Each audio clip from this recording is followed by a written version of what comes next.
Jim. Counsel. Counselor, can I see it sidebar?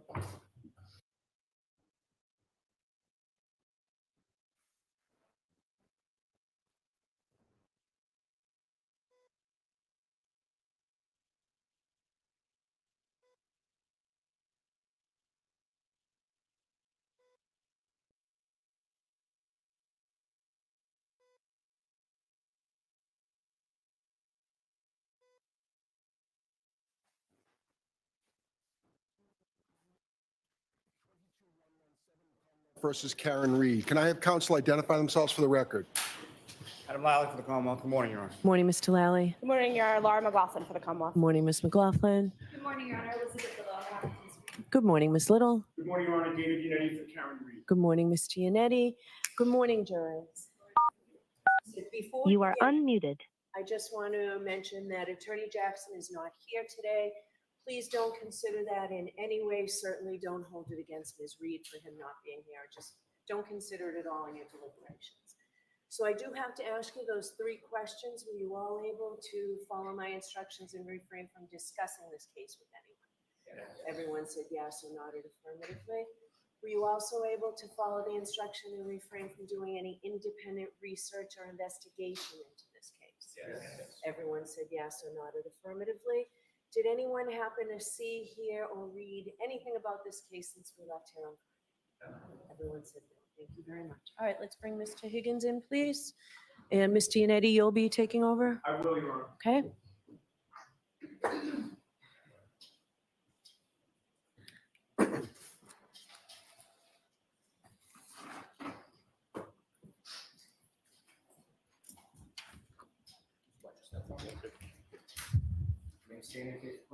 Raise your right hand. You solemnly swear the evidence given to the court and jury in the case down here is the truth, the whole truth, and nothing but the truth, so help you God. Yes, I do. Thank you. Good morning. Good morning. Proceed, Your Honor. Yes. Sir, you provided to investigators what you claim were the complete text exchanges between yourself and Karen Reed and yourself and John O'Keefe, correct? What I provided was the complete, I let them know that it was a complete exchange between myself and the defendant. And I said that I may have had other text strings at other times with Mr. O'Keefe. I'm going to proceed to ask you a series of questions which call for a yes or no answer. Can we agree that you'll answer yes or no to those questions? If I can answer yes or no to the best of my ability, I will. All right, I'm going to keep the questioning very simple, sir, okay? You did not provide to investigators any other text messages between you and anyone else. That's correct. In September of 2022, you were served with a preservation order for your phone, were you not? Yes. After September of 2022, you never received anything in writing that canceled or lifted that preservation order, correct? That's correct. After September of 2022, you made the decision to dispose of your phone without consulting anybody about the decision to throw out your phone, correct? Yes.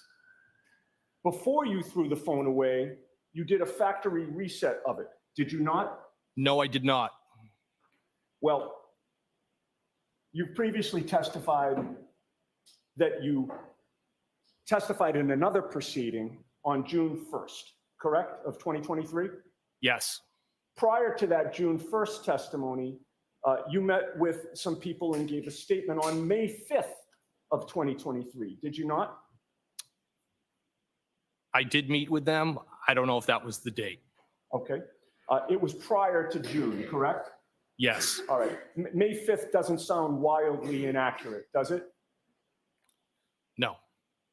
And when you met with those people on or about May 5th, we'll say, or whatever date it was prior to June 1st of 2023, you told them that you did a factory reset of your phone ending in 5421. Did you not? I don't recall that. No, I don't recall making that statement. You don't recall what you said about the factory reset during that interview, we'll call it, in May of 2023, correct? That's correct. May I approach, Your Honor? Yes.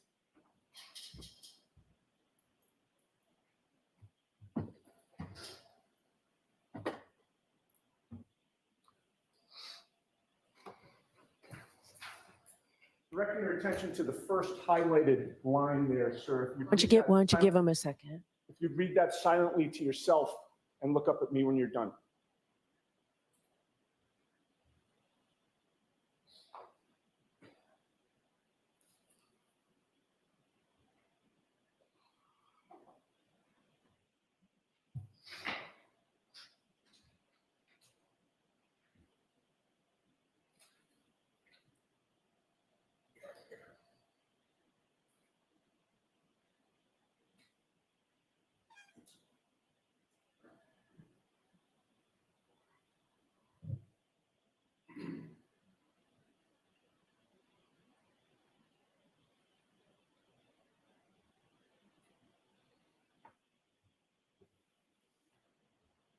If I may approach. Yes. Having read that document, sir, does that refresh your memory about telling those people in May of 2023 that you did do a factory reset of your phone? That's not accurate. I did not tell them that. And I also didn't tell them that I saved texts with my father. All right, so your testimony is that they got it wrong, correct? My testimony is I didn't make those statements. Your testimony is that they got it wrong, yes or no? Objection. Sustained. Well, in any case, you took the SIM card out of your phone, correct? No, what I testified to was that it's, Did you take the SIM card out of your phone, yes or no? I don't know. Did you testify that that's what you do when you get rid of phones, sir? What I said was that might have been the extent of it if I was to have done that. And you either cut up the SIM card or ripped it up, correct? I believe what I testified to was I'm I not would have asking you what you testified to. I'm asking you today, did you either cut up the SIM card or rip it up? cut it up or broke it.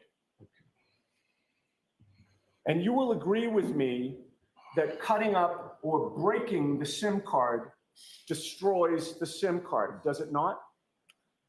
The card itself, yes. That would have been the purpose in terms of cutting it up or ripping it up, to destroy it, correct? Well, so nobody else could use the phone. Well, that was my next question. But In another but phone. But the purpose of cutting up or ripping up or the SIM card is to destroy the SIM card, is it not? Yes, And you wanted to make sure that somebody couldn't put that SIM card in their phone and potentially access your data, correct? no, that wouldn't be the reason why. Okay. Well, we already talked about the fact that you testified under oath on June 1st of 2023, correct? Yes, And you were under oath when you were testifying on June 1st of 2023, correct? yes, You swore to tell the truth. yes, You raised your right hand. that's correct. And June of 2023, June 1st of 2023 was about a year ago, correct? Yes, It was about a year closer to your throwing your phone away, correct?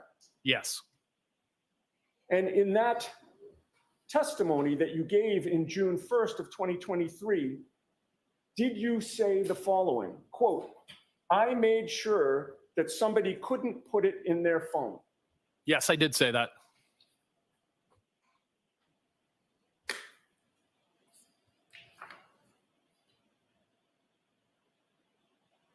In fact, by either cutting up or ripping up your SIM card, you also knew that that SIM card couldn't be put back in your phone either, correct?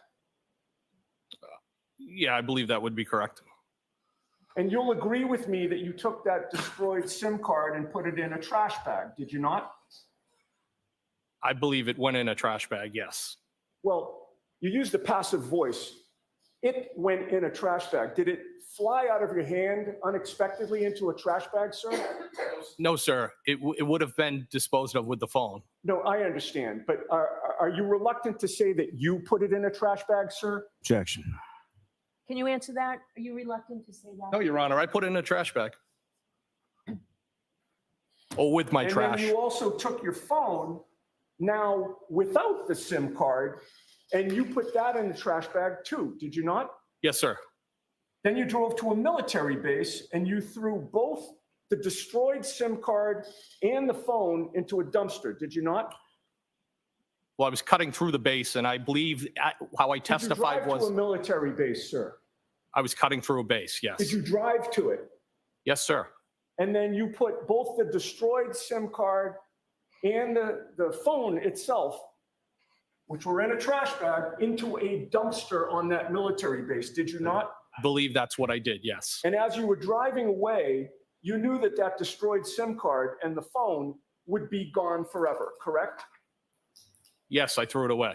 And before you drove away, you did not transfer anything from your old phone to the new phone, correct? That's correct. You lost all of your photos on that phone, did you not? Whatever photos I had on there, I did, yes. You lost all your videos on that phone, did you not? To the extent if I had any. You lost all of your other text messages besides the ones that you had with Karen Reed and John O'Keefe, correct? That's correct. And you knew that you did have text messages on that old phone with Kevin Albert. He's a friend, most likely. You also had text messages on your phone with Nicole Albert. Most likely, yes. And you had text messages on your phone with Brian Albert. Yes. It was important to you that no one see those text exchanges that you had with those three members of the Albert family. Objection. I'll let him have it. No, sir, that's not true. You took no steps to preserve those text messages, did you? That's correct. You did not ask your friend Matt Kelch, the agent, to help you extract those text messages, did you? That's correct. And when you went to that machine, you did not extract them yourself, did you? He walked me through it. I did do the extraction. You did not extract the 3 strands of text messages with Nicole Albert, Kevin Albert, and Brian Albert to preserve from that machine, did you not? No, I did not extract those. So the only place you knew they existed was on your old phone, correct? Yes, that's correct. The same phone that you put into a dumpster on a military base with a SIM card removed from the phone and destroyed, correct? Well, I did throw the SIM card and the phone on the military base. Right, and the SIM card was destroyed. You've already testified to that. I said to the extent of if I did that, I would have done that. And we're talking about the actual phone that would have had your text messages, again, with Brian, Nicole, and Kevin Albert, correct? Yes, because the motion was denied. Well, you've already testified, sir, earlier that you never received anything in writing that either canceled or lifted the initial preservation order, correct? That is correct. You knew when you were throwing that phone and the destroyed SIM card in the dumpster that from that day forward, no one would ever be able to access the content of what you and Brian Albert had discussed by text messages on your old phone, correct? Anybody. I have nothing further. Mr. Lally? Thank you, Your Honor.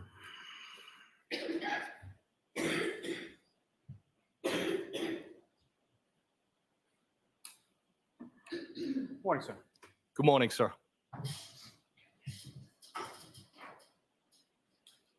If I could take you back just for a moment to January 29th, early in the morning, you're pulling away from the Albert home, correct? Yes. You had the plow down in the front of your Jeep Wrangler, is that correct? Initially, it was still on the ground, yes. And about how long distance, again, was that on the ground before you pulled that up? Maybe a foot. And with relation to the curb, specifically in front of the area with the flagpole and fire hydrant, how close to the curb were you when you were pulling away from the Albert house? I believe I looked both ways. There was no vehicles coming in either direction. I pulled out into traffic, and because that's a one-lane road, if there's no other vehicles, I'd be more to the center of that road. Now, maybe a silly question, but with reference to the front of your Jeep Wrangler, that didn't have any red plastic pieces or anything like that on the front of it, correct? At what time? At what point? At any time. No. And that's the same Jeep Wrangler that you then drove to the Canton Police Station immediately after? Directly from there, yes. And then you drove that same Jeep Wrangler back to your home in West Roxbury? Yes. And then you drove that same Jeep Wrangler back to Fairview Road later on that morning? Yes. And then you drove that same Jeep Wrangler from Fairview Road to the Canton Police Station again later that morning, correct? Yes.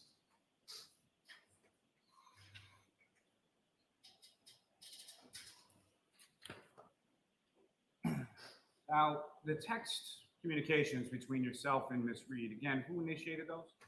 The defendant did. And that was on January 12th, 2022, correct? About 8:23 in the evening, I believe. Now, with reference to that, what she claimed happened in Aruba, that was something that she mentioned to you via text, correct?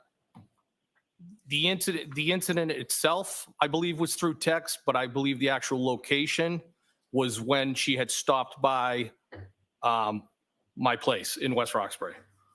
So that's to my point. So, sir, with regard to the incident itself, she referenced that both via text and in person to you as well. Yes, that's correct.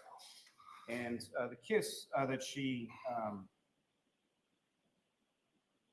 planted on you in the garage at Mr. O'Keefe's house, that was again something that she mentioned both in text and verbally in person. Is that correct? Yes, that's correct.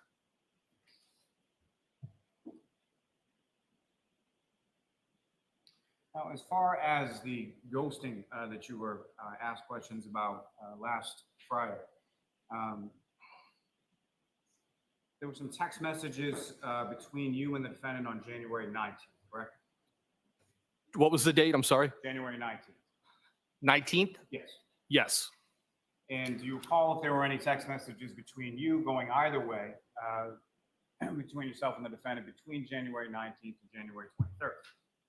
I think there were, not 100%. Your Honor, may I approach? Yes.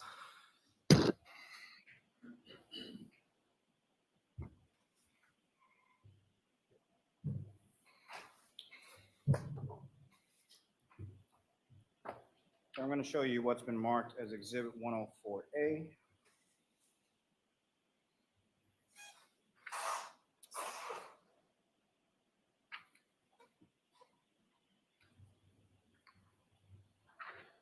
Direct your attention to the back there, specifically the back page, but a little bit before that. If you could just let me know whether or not there's any text messages between yourself and the defendant, Ms. Reed, between January 19th and January 23rd.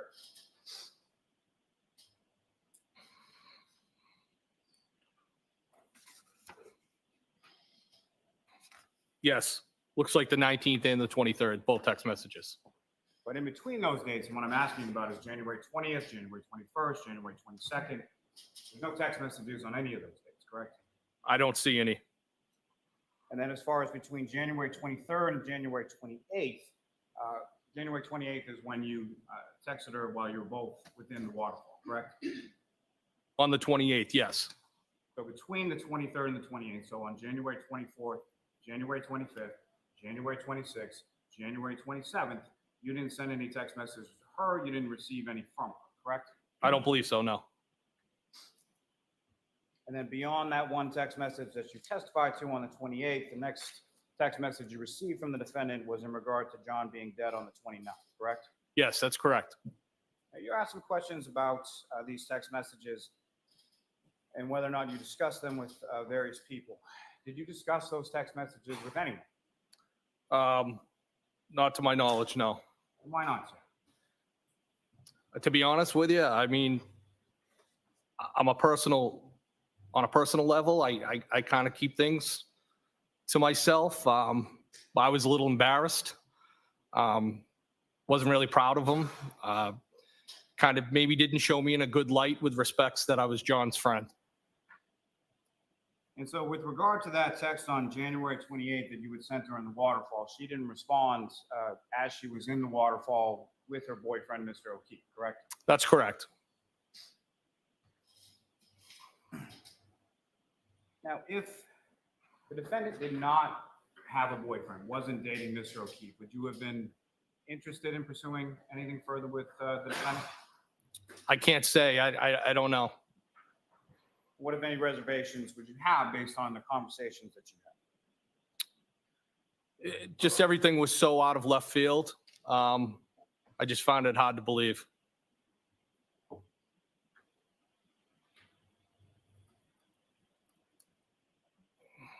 Now, with reference to going to the Canton Police Station after Fairview Road and moving the vehicles around, which is closer to the Canton Police Station? Your home in West Roxbury or the home on Fairview Road? The home on Fairview Road would be. And with the impending weather, why was it that you went to the Canton Police Station to move the vehicles around on that occasion? Because as I stated before, if I didn't do it then, I would have had to come back in the morning. And I knew the weather was going to be getting worse. I knew that I had a long day. I had been in New York. I had been out the night before in New York, and I just thought it was best to get them moved at that point. Now, you were asked some questions on Friday about a phone call or something in a call log from about 2 o'clock or 2:22 in the morning of January 29th. Do you recall that? I recall the questions, yes. And you have an iPhone, or you had an iPhone, is that correct? Yes. Now, when you make a call on an iPhone, as you sort of place that call, you hit the button, there's sort of a timer that comes up and it starts counting off seconds as the call is being connected, correct? I believe so. Objection. I'll allow it. And so seconds are ticking off while the call is being connected, correct? I believe so, And yes. if a call is connected, then it starts ringing, and unless someone picks up immediately, there are further seconds that are ticking off on an iPhone while that call is ringing through, correct? I believe so. The objection sustained is to the phone.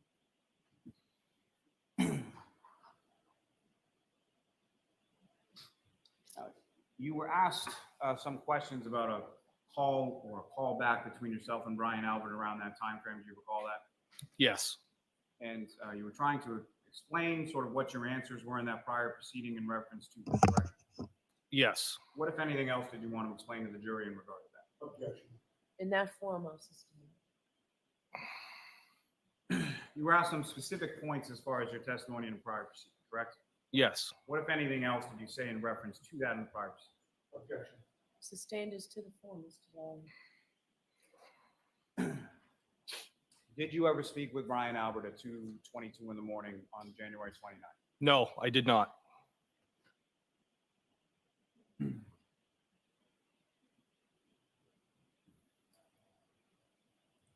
you recall making a call or receiving a call from Brian Albert around that time?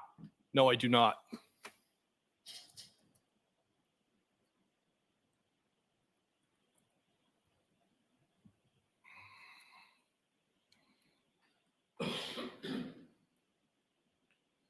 You were asked some questions on Friday regarding key card access within the Canton Police Station, correct? Yes. Now, as far as that door that you utilized, you would testified on Friday that you would sort of park down towards the back and then come in through the Sallyport area. Is that correct? So I believe I was referring to one of the two Sallyport doors. And that was sort of your cut through in order to get to your office. Yes. Now, with reference to that particular area, as far as going in and out from the parking lot of the Sallyport, does the key card, you have to swipe a key card in order to go in and to go out? So sometimes if you're close to the door, maybe having a conversation with somebody, it could activate the key card itself. But physically, if I'm going into the door, I would take it out and I would swipe it. I would hold it to the card reader. Some are more sensitive than others, is what I'm trying to say. And similar to when you're going in, when you're going out, does that require sort of swiping or using the key card in order to go outside? So there are some doors that you need to swipe out of, and I believe the booking room and the Sallyport itself are doors such as those. May I approach? Yes.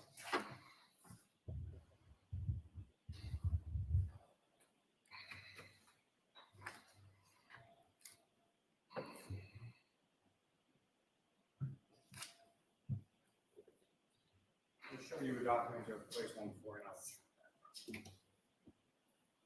If you could just take a look at that and look up when you're finished.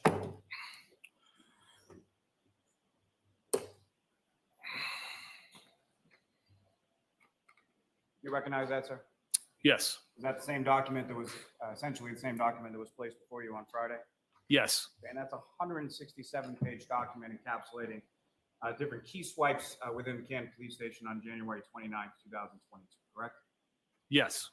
And from those 167 pages, at least on that first page, does there appear to be about 27 entries there? Yes. And so from 27 entries over a course of 167 pages, that'd be somewhere north of 4,500 entries within those 167 pages. Does that sound right?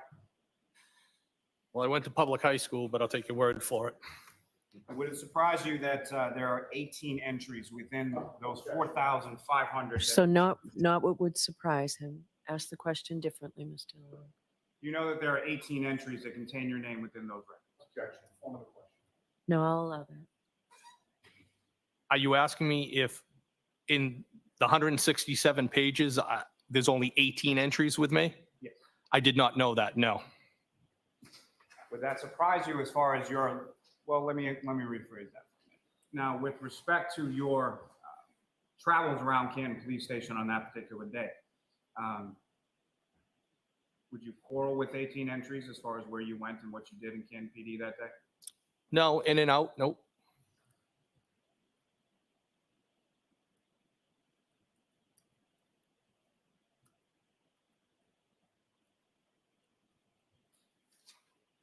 Now, sir, with respect to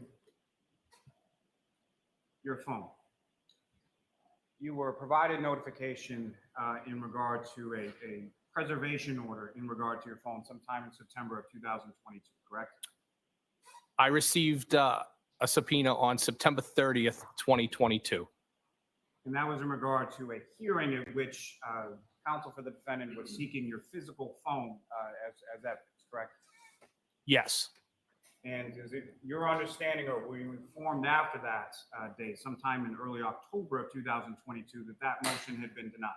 so I believe it was October 21st of that year, I was made aware that that was denied on actually October 5th. Are you aware of a 30-day period by which a defendant has to file some sort of notice of appeal of a motion? Objection. I'll allow that. I know typically there's appeal periods. In this particular sense, I wasn't familiar with the preservation order itself.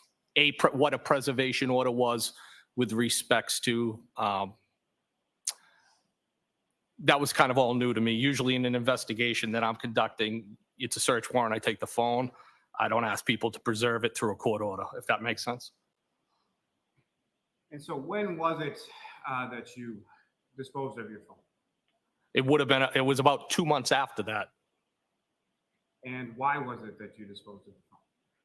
because it was beaten, it was broken up, and I had already had a new phone, and only explanation is I threw it away. That's it. Now, beyond sort of this case, what, if anything else, was going on with reference to your personal phone that led you to want to get rid of it? So in July of 2022, I had a target of an investigation I was working who alleged that he called me on my personal cell phone. And when I questioned him as to the fact how he obtained my personal telephone number, he told me that his girlfriend had obtained it off of open source internet, which I later confirmed that number was out there. What, if any, concerns did that raise for you, sir? Well, I had a lot of concerns, and so July of 22 is when I probably started thinking about, you know what, I got to get rid of the telephone number itself. And a lot of the work that you were doing, at least at that time, was undercover work. Is that correct? Before this case right here, yes. Now, as far as the SIM card that you're talking about, do you have any specific memory of doing anything with that SIM card? No, and that's how I testified in that other hearing, that to the extent of what I would have done is I would have cut it up or broke it. And the concern would be that to my understanding, that's not holding any photos, that's not holding videos, that's not holding my contacts, it's holding phone information itself. And as far as photos or videos or what, if anything like that, did you even have one? I didn't have much in the sense that I'm divorced. I don't have kids. I didn't have the typical memories that somebody would have had on their phone that they wanted to preserve. They were more like the text messages with the defendant where it would be a drink glass at a bar, food, something along those lines. I had more of a connection to my work phone and more of a value to my work phone than I did my personal phone. Now, as far as that military base down the Cape, how often, let me ask you this, when you lived at the residence in Barnstable County, what would you do with your trash down there? Well, if I was going through and I had trash or some recycling and I was either getting gas on the base or hitting the duty free, I would occasionally toss a bag of trash in one of the dumpsters there. Or if I forgot, I would throw it out when I got back to my other property. And at the time, at one point, I was living in Canton and I had the house there and then I sold it and then I had the in-law I was renting. So I had other options to throw things away. Did you have trash pickup at your residence in Barnstable? No. So if you were to throw away anything, any sort of trash, it would have to be either at the base or at one of your other homes. It would be somewhere else. And so with reference to the phone and the SIM card, if you even did you drive specifically to the base to throw your phone away or were you throwing it away with other trash? It was just with other trash. You were shown some call logs or some toll records or something to that effect last Friday with respect to calls that you had made or received around January 29th, 2022. Is that correct? Yes. And was that anything that you had specifically preserved and given to the troopers or that was something that someone was able to obtain even without your phone or without your SIM card, correct? That's correct. May I approach this to retrieve, Your Honor? Yes.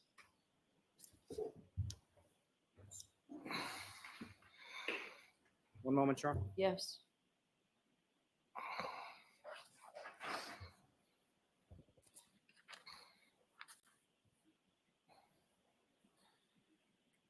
Sir, going back to January 29, pulling away from the residence on Fairview Road,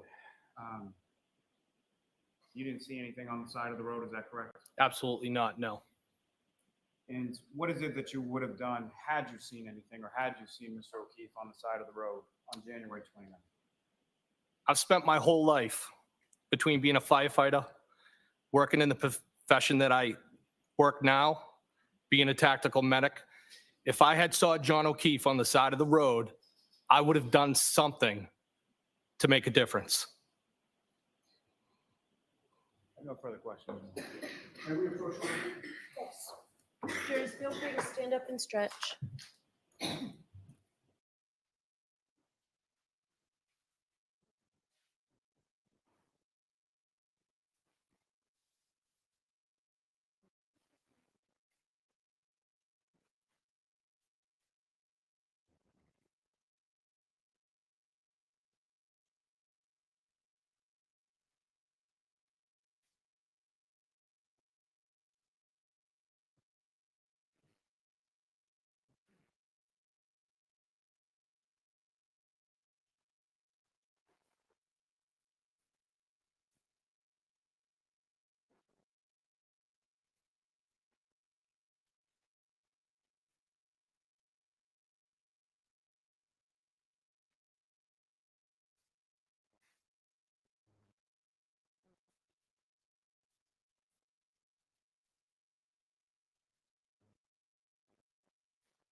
Sir, you testified that a prime motivator of you to get rid of your phone was a July 22nd call from a target of an investigation that you were working on. I never said it was a prime motivator. Was it a prime motivator? No, what I testified to was the phone number was what I was concerned about primarily. Right. Didn't have anything to do with the phone. Okay. You did not change your phone number on July 22nd, correct? July of 2022? Is that what you mean? The date that you received a call supposedly from a target of an investigation you were working on was July 22nd of which year? So it was, I believe it was July 25th of 2022. July I was so 25th. concerned that I reported it to my supervisor. Right, but you did not change your phone number after that for quite a while, correct? I believe it was September. So for those months, you kept the same phone number and kept the same phone, correct? I did. And September happened to be the month that you received the preservation order from this court, correct? September of 22, yes. Right. Now, with regard to the text exchanges that you had with Karen Reed, you testified that you were embarrassed about them. I wasn't proud of them. I think your word was embarrassed, correct? I can agree to that. That's fair. Well, you already testified to that, right? I believe that About might have 5 been minutes ago. might have been a word I used, yes. And you also explained that you would keep things like that to yourself, correct? That could be something, yes. However, you would also agree with me that while they were going on, you told your boss about that text exchange, correct? Well, I told her about the kiss. Do you deny telling your boss about the texting that you were doing with Karen Reed? I don't know if I specifically recall that, no. But you don't deny it, sir, correct? It's possible that I told her about that. I'm not going to deny it. All right. And in any case, those text exchanges were preserved. You preserved those before disposing of your phone, correct? Correct. And with regard to the other text exchanges that you did not preserve with the Alberts, including Brian Albert, are you familiar with the term consciousness of guilt, Mr. Higgins? Objection, Your Honor. The objection sustained. I may have a moment. Yes.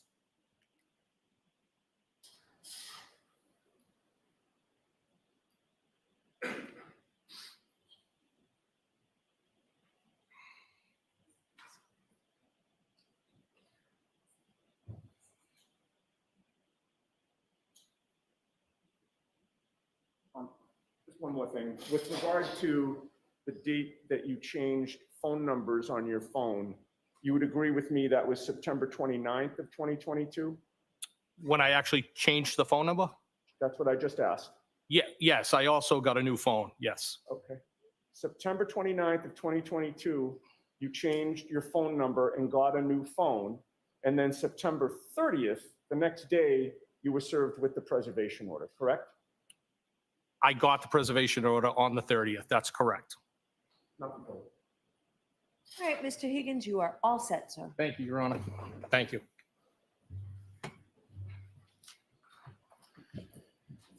All right, Mr. Lally, who's your next witness? May we approach? Sure.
Members, we're going to take a 10-minute recess. You are unmuted. All rise to the court, please. Follow me. Thank you.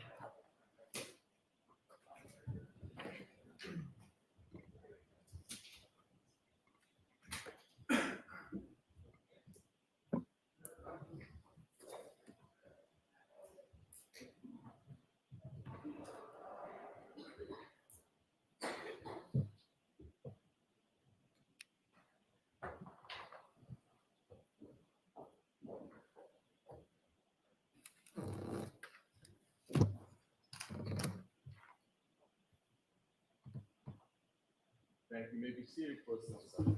All right, so Mr. Lally, your next witness is a juvenile? Yes, Your Honor. All right, so there's a specific media order that there'll be no transmission of this testimony. Well, and by agreement of the parties, the child witness will be sitting in the courtroom, in the witness stand when the jury comes back in. And that's by agreement, Ms. Gianetti?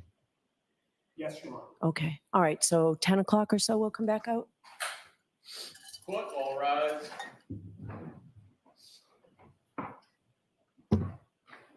So you're just going to end that? Goodbye.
nothing but the truth, so help you God. We'll just talk nice and loud. One second. If you want that microphone in front of you is adjustable, you can hold it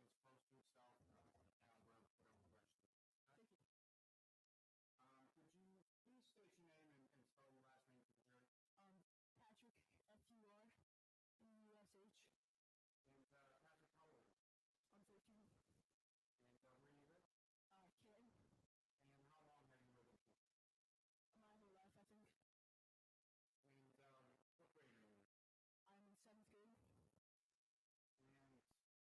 state your name and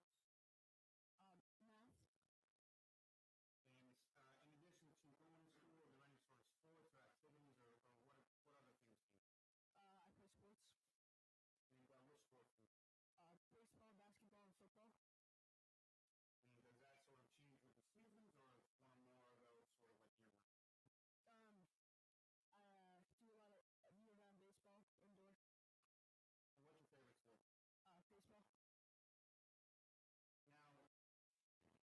there any particular subject that you like more than others? Math. And in addition to going to school, are there any sort of sports or activities or what other things do you do? I play sports.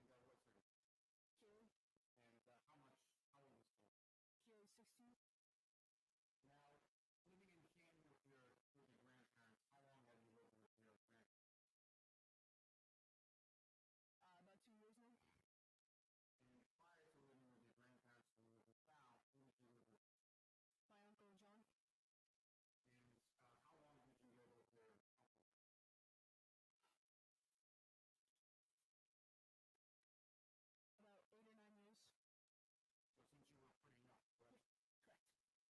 Correct, yeah. And now, at some point in time, your Uncle JJ, did he date some different women over the course of time that you were living with him? Yeah, correct. And he's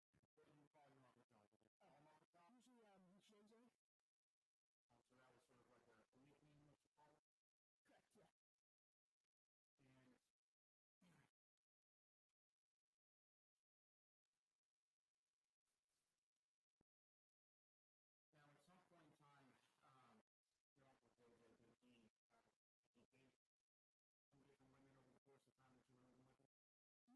concerned, what did you call her? Just Karen usually. Now, over the 2 years or so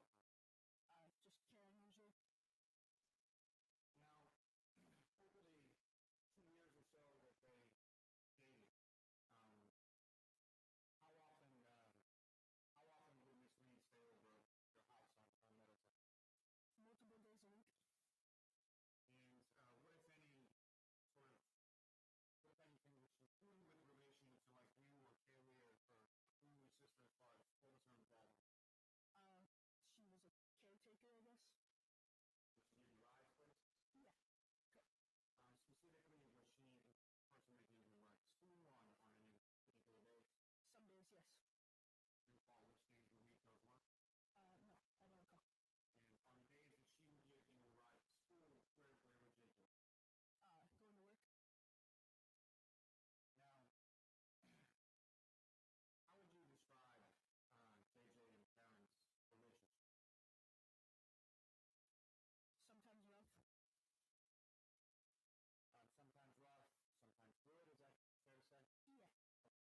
concerned, what would those sort of typically be centered around? What would be going on when things were going good?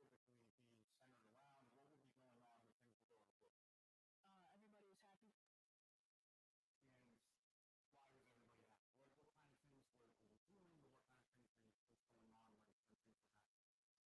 kind of things was going on when things were happening? Being a family, hanging around each other. Were there trips or anything that you had gone on before you, that being you, your Karen, you and your sister? Yeah, there was a few. And of those trips, as far as you went, would those be some of the happy times that you're talking about? Part of the trip.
house was fully raised. Now, specifically, if I could bring you to just a week or 2 weeks or so before your uncle passed, do you recall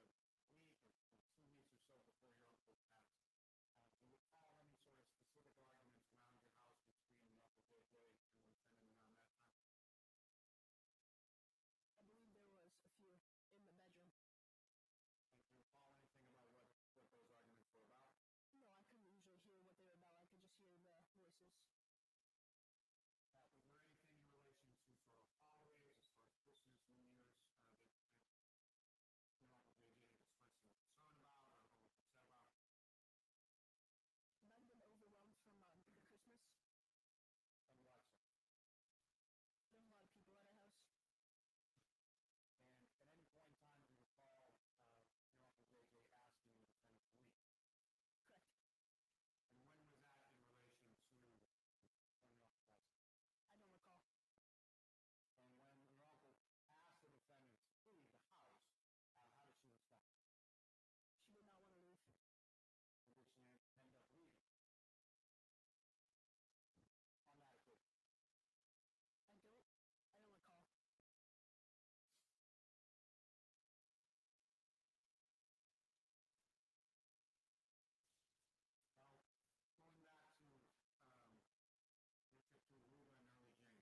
leave. Did she end up leaving? On that occasion. I don't recall. Now, going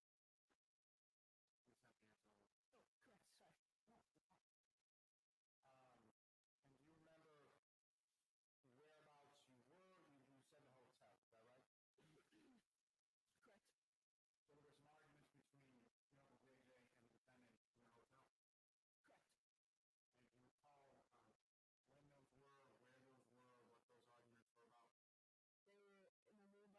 I don't know the exact days. Sometime in December or January. They were probably in their hotel room, and they had a little bit of a disagreement in ours, but nothing crazy. And I don't recall what they were about. So in addition to, you were aware they had some fights or some yelling in their hotel room, is that right? Correct. In addition to that, there was also some yelling and arguing in your hotel, right? Correct. And I'm sorry, you're 14 now, is that right? Yes.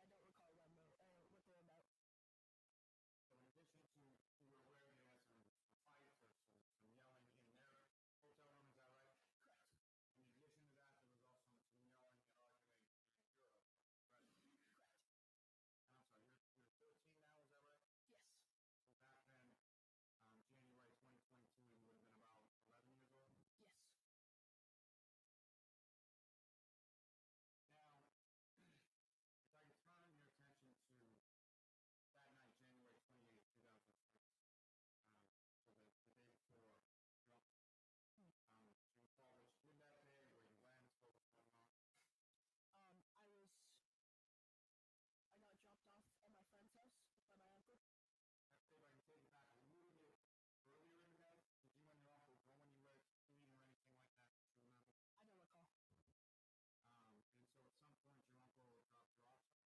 it's initially supposed to be for the next day and possibly another night. So at least that night into the next day and then possibly another night into the fall. Mm-hmm.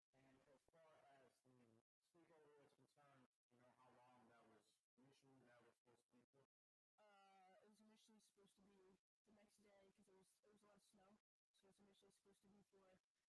And so you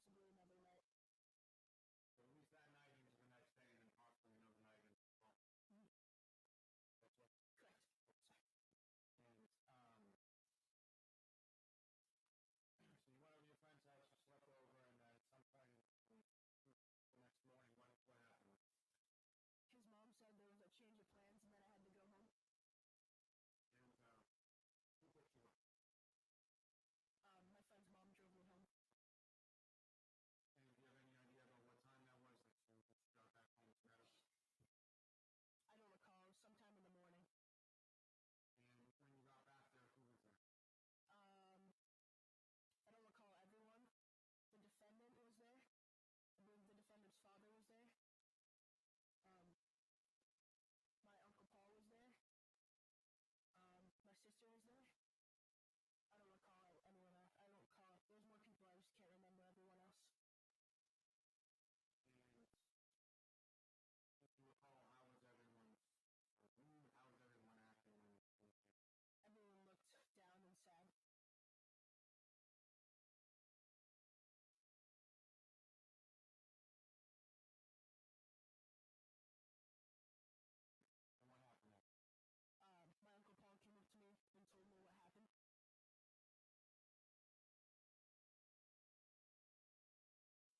Kitchen Island. Was that in the same sort of proximity to where you were? Yes. And what, if any, observations, or what did you observe about the defendant thus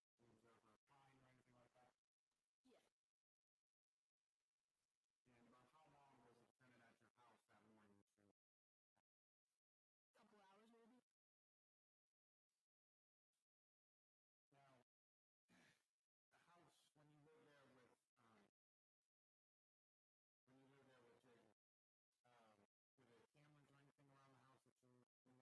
did you observe her crying or anything like that? Yeah. And about how long was the defendant at your house that morning? Couple hours maybe. Now, the house, when you lived there with Jacob, were there cameras or anything around the house that you were? There was, I think, a driveway camera and a doorbell camera maybe. A doorbell camera and a driveway? Yes. Do you know how those work? You usually have an app you can get through your phone or maybe another device. And did you have access, or do you know whether or not your sister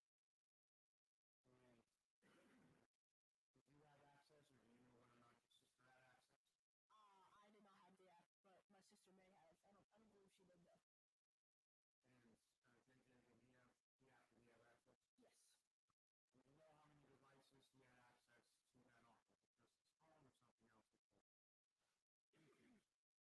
Just his phone or something else before? There may have been access to a computer. I don't know. I know he had it on his phone. And so on the upstairs area of your home around when you were living there with JJ and spending the moment, the bedrooms, as far as your bedroom, your uncle's bedroom, Haley's bedroom, were there separate bedrooms sometimes where the defendant would stay? Yes. And in addition to that, was there another room with the computer? Yes, we had an office. There was an office, and the office had a computer, is that correct? Correct.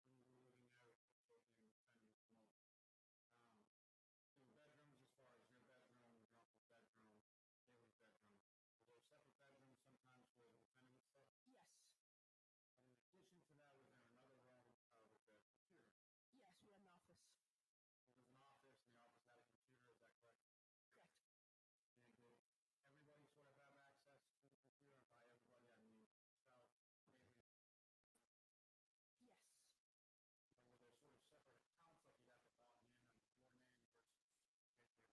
accounts, like you had to log in under your name versus JJ and log in under his name? Yes, I believe me, JJ, and Kaylee had an account. I don't recall if the defendant had one. Now, these cameras that JJ had around the house, do you recall how long he had had those for? I don't recall. Yes. Around the time that Jonathan passed, do you remember sort of what kind of car the defendant had? I believe it was a black Lexus SUV. And was that something that you had ridden in as far as rides to school or baseball or other sports?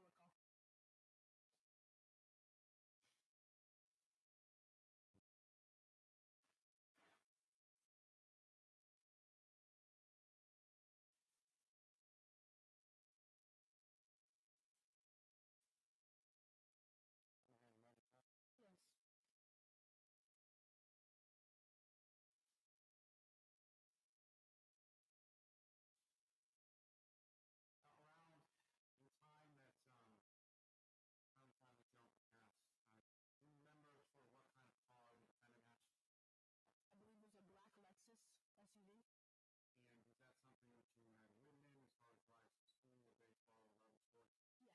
you ride in the front seat as well as the back seat?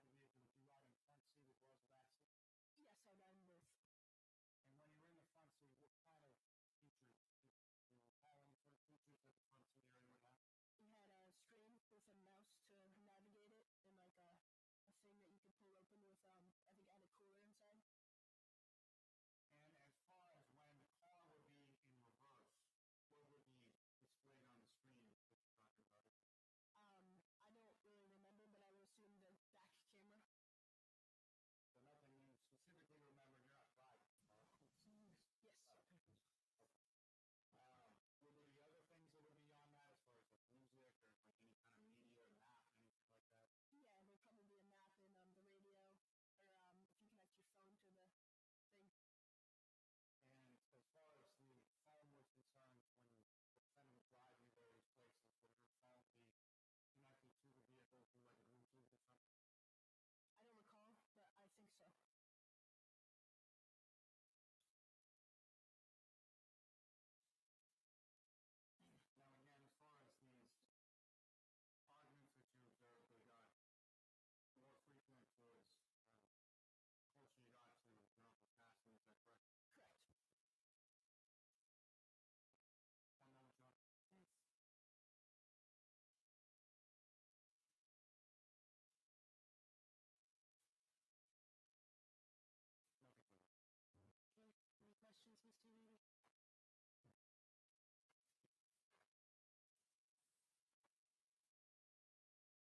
during closing argument, we'll hear the, there's nothing, right? No. Oh, you are all set.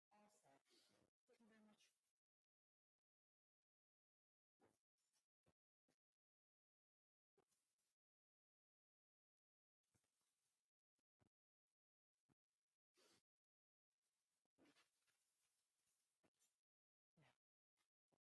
All right, your next witness, Mr. Miller? Yes, Your Honor. Next witness to be a juvenile witness as well. Okay. I just need you to keep your voice up really high. Thank you. Okay. All right, Mr. Miller, whenever you're ready. Good morning. Morning. Would you please state your Haley Furbush, F-U-R-B-U. Since I was 3, so 13 years. you were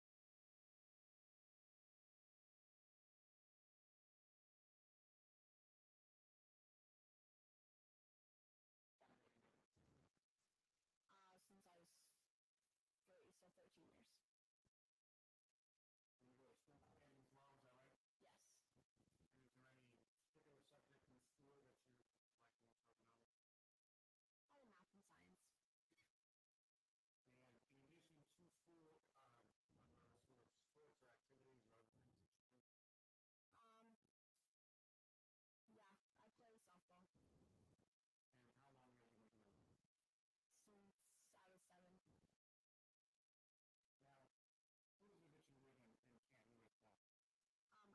John, is that right? Yes.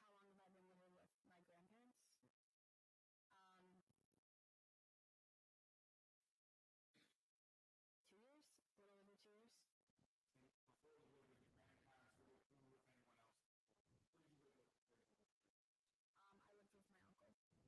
or Uncle John, or how did you refer to him? I called him JJ. And how long was it that you lived with JJ? I lived with him since I was quite old. And did you live with them at one place or more than one place? More than one place. We moved, and when my brother turned, maybe like 7. And as far as the place that you some period of time with JJ before you passed away, Could you repeat that? the house that you live in now, you lived at that house with JJ for some period. Yes. And over the course of the time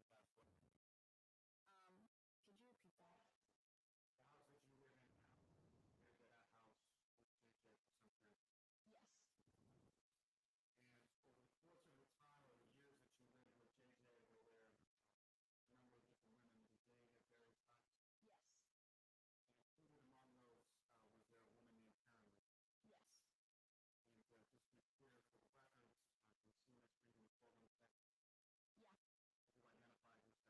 courtroom text? Yeah. Have you identified who stands for seated or not for the courtroom supply? Sure, blue. Stands for reflect identification. Identified. Yes. Now, as far as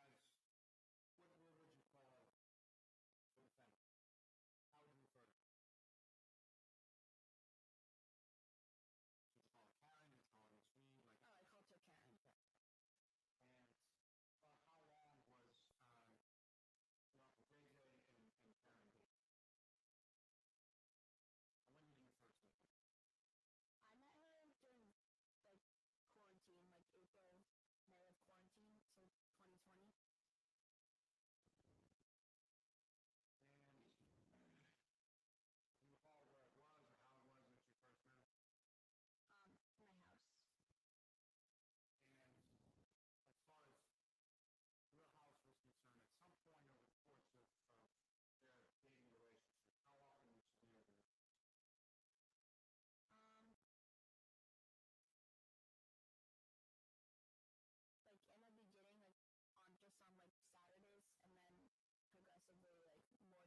And when she stayed over your house, did she have her own house that you knew of? Yes. And where was it? Mansfield? And is that somewhere that you went to as well? Yes. How often did you go to her house? Like once or twice a month. Now, as far as your house was concerned, where, well, let me ask this, in regard to you and your little brother, Catholic, Yes. so between you and your little brother,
And how long was it that you worked at Good Samaritan? Let's see. I started at Good Samaritan in 2010.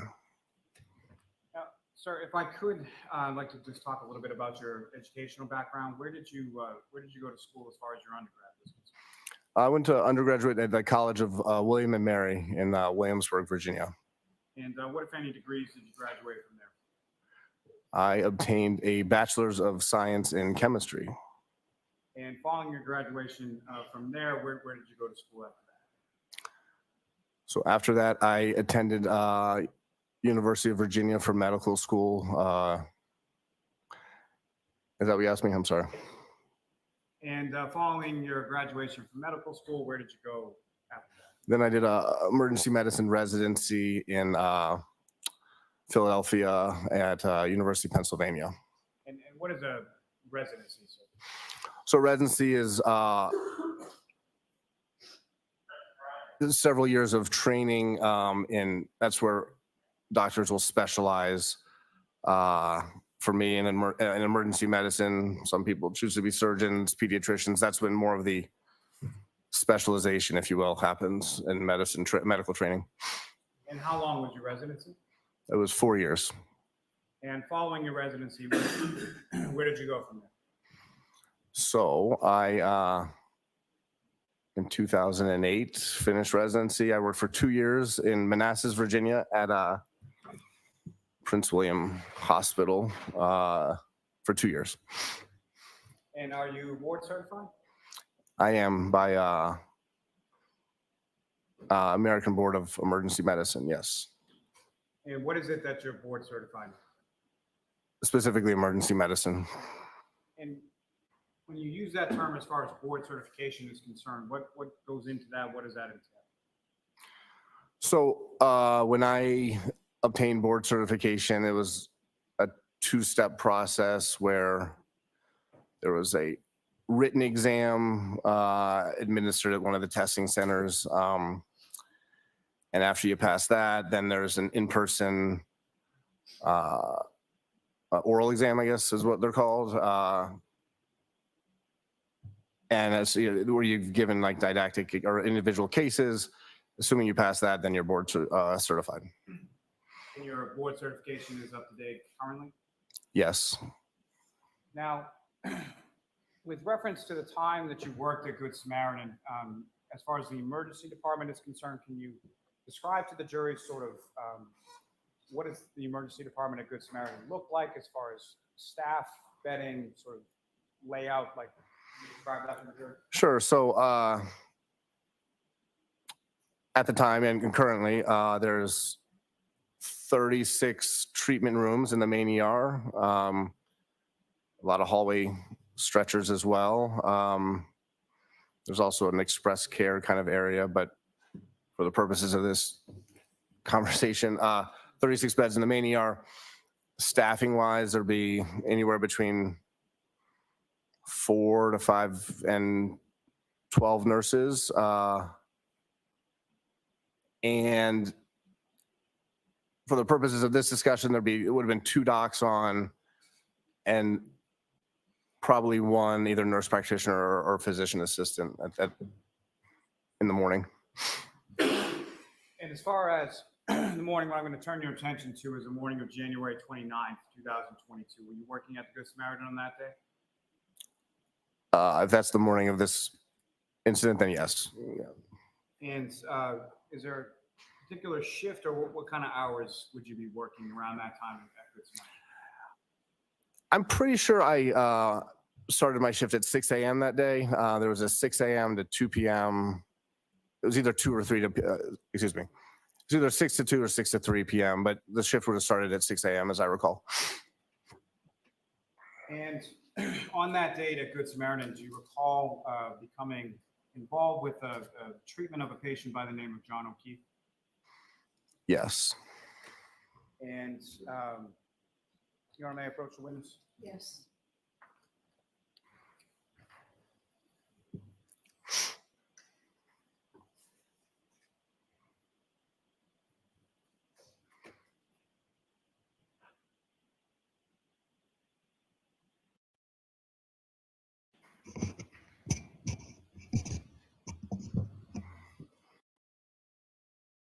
So I'm showing you a document, if you could just take a look at that and look up on your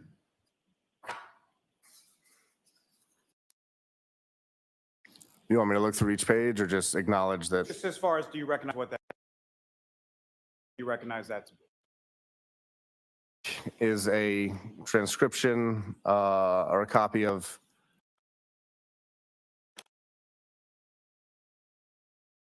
dictated, and on the front page is also a called like a code sheet, which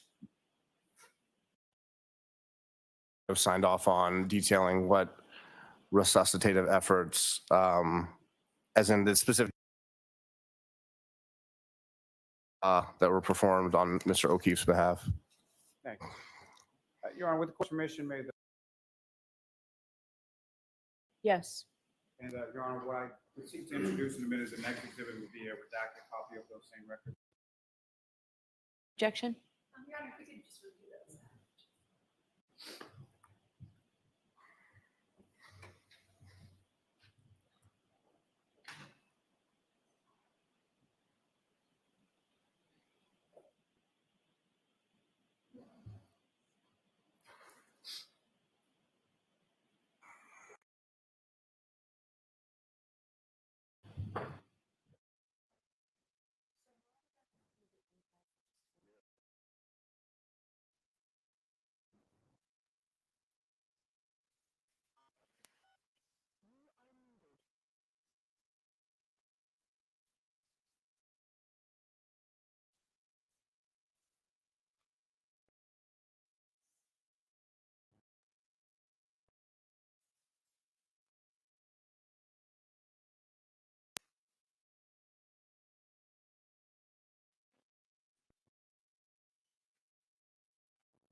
Here you go, doctor. This is for you. Thanks. Okay, thank you. And Mr. Lally, I'll let you hold on to what's been marked SS for identification.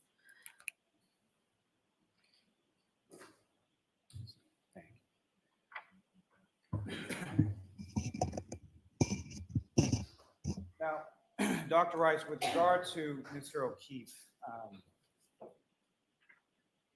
about what time did he come into your facility at Good Samaritan? Would you like me to look at the chart here? Let's see.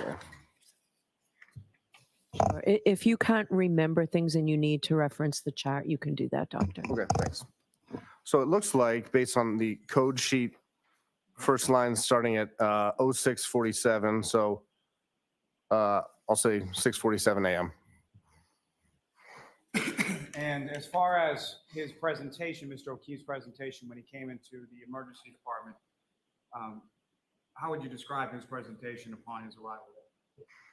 So he would have been, well, he was unresponsive and intubated, as in with a breathing tube into his airway via his mouth. And as he came into the emergency department, what, if anything, was fixed to him in regard to CPR or other resuscitative efforts? So he would have had or had CPR in progress. And also someone would have been ventilating his lungs via the endotracheal tube. Now, there's mention within that record as far as a cardiac arrest, is that correct?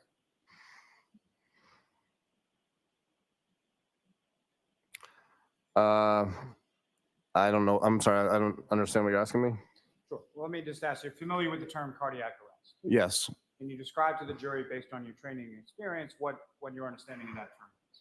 Sure. So, as in he arrived with in cardiac arrest, which by definition means that his heart was not autonomously or independently pumping blood, or in his case, without electrical activity as well of the heart. And are you familiar with another term called perfusion? Yes. And can you explain what perfusion is and how that relates to the condition of cardiac arrest? Sure. So, for example, you and I right now, because our heart is autonomously, pumping blood, the heart is the pump and responsible for pushing blood throughout your body, therefore perfusing your body. In a scenario like this, where a patient is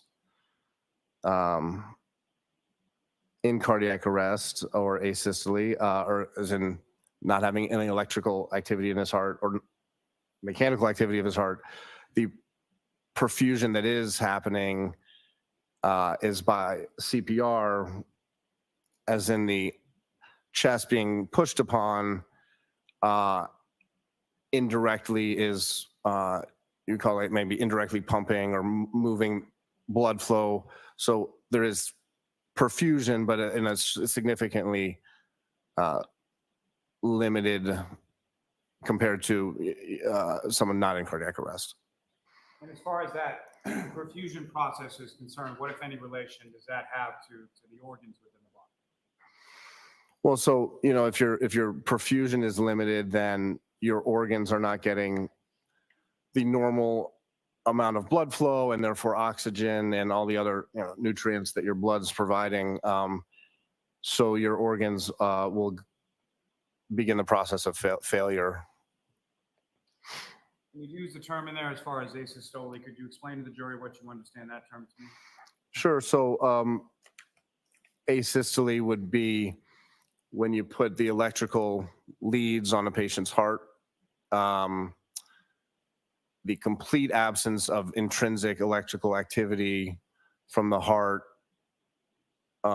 would be asystole. So as in not having any observable or detectable electrical activity would be asystole. Now, as far as these conditions, as far as cardiac arrest and asystole, what, if any, concerns does that raise from a diagnostic perspective in relation to Mr. O'Keefe?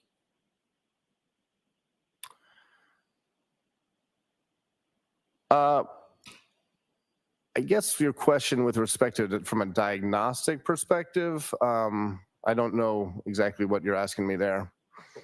Let me rephrase that. So with regard to those conditions that are observed and noted within the medical chart for Mr. O'Keefe that you have before you, how would that relate to his condition or sort of how he's presenting and what, if anything, you're doing treatment-wise? Well, so even with good CPR, the perfusion of the brain, for example, and this is what I think about frequently during resuscitative efforts like this, as in, I couldn't tell you an exact time, but there's a certain, without perfusion of the brain for a certain amount of time, you're limited with respect to, well, the concern is that the patient, even if you resuscitate their body, that there's potentially going to be brain death or anoxia or lack of oxygen to the brain, and a poor outcome with respect to neurological outcome. Now, as far as the resuscitative efforts are concerned, is there any sort of standard sort of resuscitative protocols that would be undergone with someone who presents as Mr. O'Keefe did? Yes. And can you explain what those are? So, in broad terms, there's ACLS, which is Advanced Cardiac Life Support. That's an algorithm that through medical training, I've learned and is frequently, the algorithm can be adjusted. There's also a TLS for trauma patients.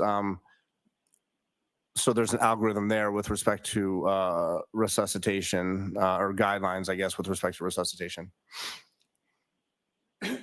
And within those sort of guidelines or protocols, are you familiar with a medication called epinephrine? Yes. And how would epinephrine play into sort of the treatment or the diagnosis of Mr. O'Keefe? So, in the time that I've been practicing, epinephrine is probably the only medication or drug that has persistently been in the ACLS pathway. It's adrenaline. So the idea is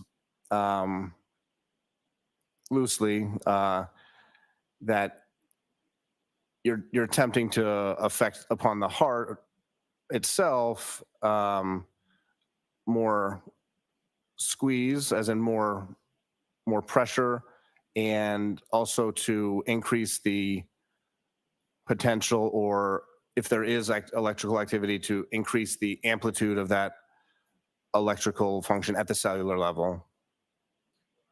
Now, in addition to the cardiac arrest and the asystole, as far as Mr. O'Keefe was concerned, what, if any, presentation did he have related to hypothermia? So I know his initial temperature was low. I'd have to look, but I can see here that the nursing wrote in their notes that his, I see T equals 80.1 R. So I interpret that to be his temperature was 80.1 degrees by rectal temperature. And if you could explain to the jury sort of your understanding as far as hypothermia, what is it and how does that present itself? So, as it pertains to this case, there's a few ways to get hypothermic. If I at 12:20 were to have a cardiac arrest right now and stop perfusing, my current temperature my current temperature, I'm guessing, is 98.6, right? A normal temperature. Without perfusion, the body will lose, or excuse me, the core temperature will decrease over time. The specifics of that I couldn't, or beyond my knowledge and training, but does that answer your question? Yes. And so as far as hypothermia is concerned, is there a certain sort of baseline or what is sort of the typical temperature under which someone would be declared sort of hypothermic or treated as such? I don't know if I could give you a definition of medically what a quote diagnosis of hypothermia. I couldn't tell you a number.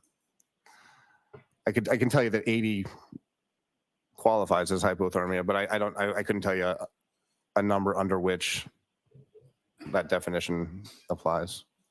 But the temperature that Mr. O'Keefe presented with certainly fits within those parameters. Is that correct? Yes, 80 degrees is very cold. And as far as resuscitative efforts as they pertain to the core body temperature or the low core body temperature of Mr. O'Keefe, what, if anything, was done with relation to treatment of that? Sure. So as the nursing note mentions, there's a bear hugger was applied. So that's a blanket that has warmed air being pumped through it. So that's a way of externally warming someone. He also, having reviewed the chart earlier, I don't see it right in front of you. Actually, I take that back. He had warm IV fluids running. So IV fluids not at room temperature, as in a warmer or an oven of sorts, would have been given to him via intravenous or central venous access.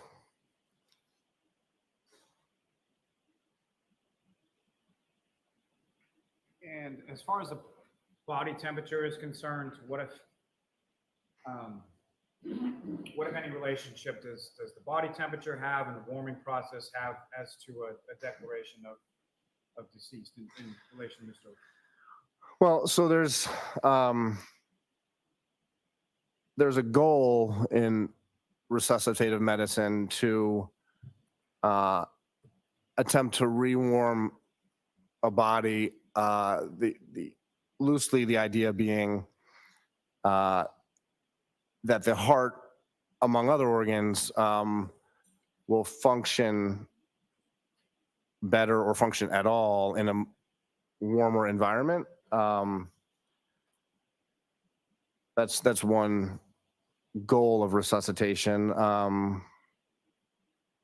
With him, as I recall, despite resuscitative efforts for approximately half an hour, there was not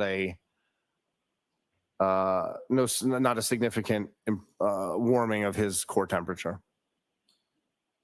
And so, sir, with reference to Mr. O'Keefe, at some point, was he pronounced deceased by yourself? Yes. And do you see any indication within the chart as to what time that was?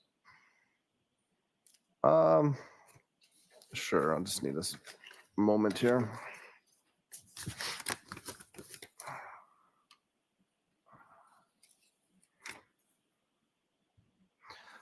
According to my note, it looks like the time of death was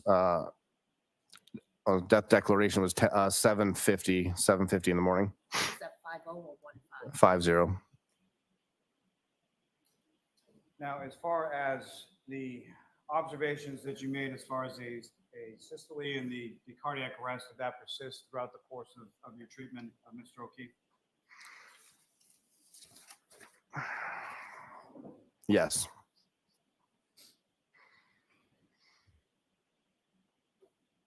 May I approach the witness? Yes.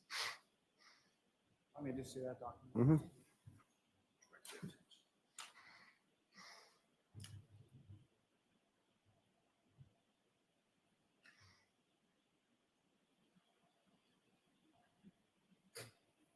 Direct your attention to what's the fourth page in, bottom of it says 2 of 4, and I direct your attention to the top of that page. Can you see that, sir?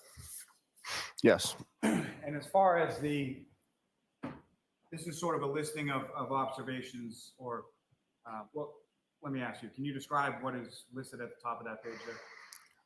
Sure. So this would have been the physical exam documentation of my note. So, with respect to the head, it says, excuse me, the first word is other, which I believe is a function of the computer system. As in, I typed in there right superior orbital ridge region, approximately 7 millimeter laceration, and then with surrounding soft tissue swelling / contusion. Sir, if I could just stop you there. As far as what you're talking about with the right superior orbital ridge region, could you explain to the jury or demonstrate to the jury? Sure. So the orbital ridge is the bone above your eye that you can, like, where your eyebrow is or should, would normally be. And as far as the other sort of things that you noted over the course of your physical exam or review of Mr. O'Keefe, what, if anything else of note, did you observe? Well, according to my note, the only other kind of observations other than would be that he had breath sounds present bilaterally. I observed that he was pulseless. His abdominal exam was atraumatic on my chart, and then extremity exam or musculoskeletal exam, I wrote that he had superficial abrasions on the right forearm. And from a medical perspective, when you use that term abrasions, so can you explain to the jury what you understand the term abrasions to mean? Yeah, I use it as a medical synonym for scratches, if you will. And under neuro or neurological, there's a listing as far as a GC3, is that correct? Yes. And can you explain what that is and what that means? So GC is what I charted. My what I intended to write there was GCS, which is a Glasgow Coma Scale, which is a scoring system to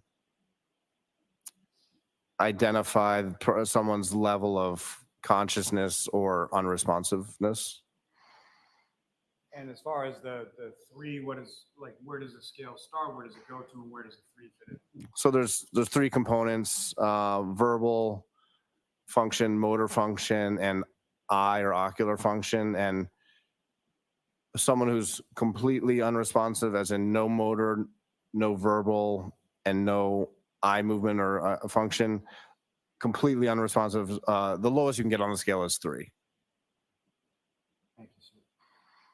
Madam, may I approach Sister Retrieve? Yes.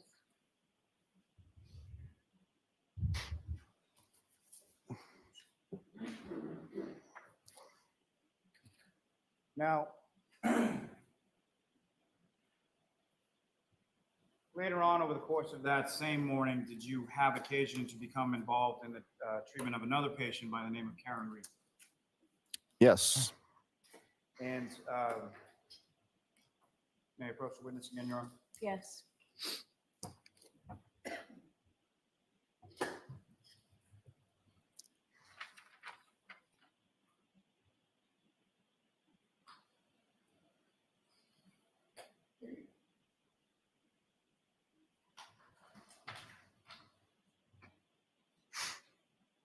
So I'm showing you another document, just ask you to look at that. To the extent you can recognize it and look up whenever you finish.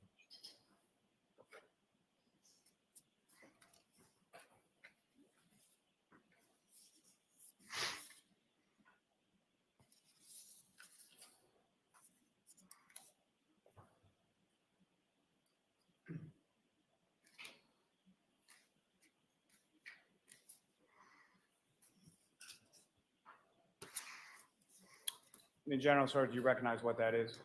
Yes. Or what do you recognize it? The first part I recognized would have been the medical record or medical note with respect to Miss Reed, who was also a patient that morning. Thank you. Your Honor, the Commonwealth seeks to introduce in the minutes the next exhibit, a redacted copy of those records. Regarding no objections, subjects to the redactions. Okay, thank you.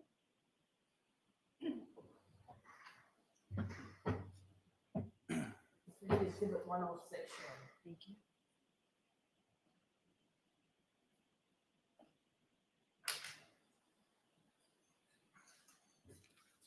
Now, sir, if you know, about what time was it that Miss Reed came into the emergency department at Good Samaritan that morning?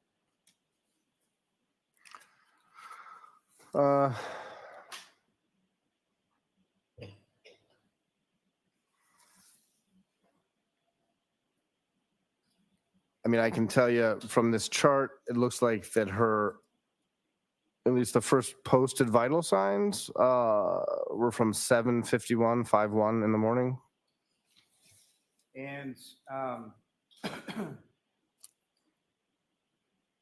in reference to Miss Reed, what is it that she came into Good Samaritan in regard to?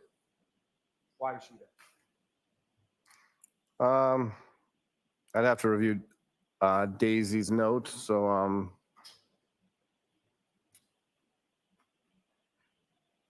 Well, let me ask you this, sir. Was it in reference to Section 12? Do you recall? yes. And with regard to Section 12, patients that come in regard to that, what kind of involvement do you have, or who, if anyone, do you work with in regard to those types of patients? Sure. So Section 12, I would define as an involuntary detention of a person, usually for a mental health concern, whether that's self-harm or harm to others, or if someone who's afflicted with schizophrenia or psychosis, members of the public can bring someone to or the police or members of the public can bring someone to the hospital on a Section 12, which again involuntarily detains them for evaluation. And in addition to yourself, is there other staff? You mentioned that there were physician's assistants or nurses that were working. How much involvement would you typically have with someone who comes in on that kind of prognosis or diagnosis? I would say, to answer your question, my involvement is variable and dependent a lot of times on what that nurse practitioner or physician assistant feels like they need or want my involvement to be. And what kind of involvement would you have as far as when someone comes in with that kind of issue? What is sort of the typical protocol or policies that a Good Samaritan would undergo with reference to that patient? What are you doing with reference to the patient when they arrive? I'm sorry, I think I don't really understand what the question is. No, understood. Let me rephrase that. So with regard to a patient coming in on a Section 12, what happens with that person once they present in the ER? So whether they're evaluated by me or a nurse practitioner or physician assistant, if that person feels like, based on their evaluation, that they need a mental health consult or evaluation, then they would have that initiated, as well as what we do for a lot of patients or all patients, vital signs, and sometimes blood work as well. And when it comes to that sort of blood work or assay, as far as what's being done with someone who comes in with that kind of report, what is sort of being tested and what is being looked at as far as the blood work is concerned? Well, there's a few reasons to get blood work, but in general, part of the evaluation is, with respect to the medical presentation, to make sure there's no medical emergencies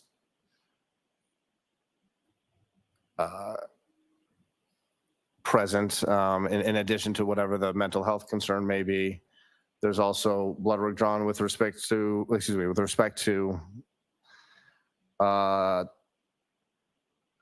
disposition, as far as some people, for example, it would be inappropriate to have a mental health evaluation if, for example, I were intoxicated on alcohol and my alcohol level were elevated, because I think the idea is that you're not getting, a true representation maybe of what's going on. So am I correct in that someone presents and then there's like sort of you medically clear that person as far as any sort of injuries or anything like that first? I wouldn't say first necessarily. I think a lot of times these processes happen in parallel. So in parallel, you have the medical clearance and then sort of psychological clearance as well? Sometimes, yes.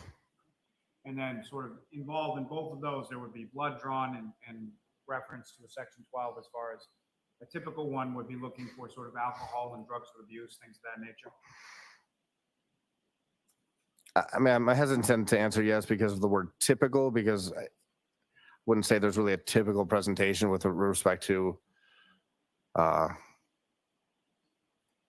mental health presentations in the ER. And from your memory and or your review of the chart, was that done as far as the blood work done with regard to Ms. Reed on this day? You're asking me if blood work was drawn? Yes. I believe so. I have to double check. So yes, it looks like there was blood work drawn. And among the things that were tested within the facility within Good Samaritan was the alcohol screen. Is that correct? Yes. And what is the result of that alcohol screen as contained within those records?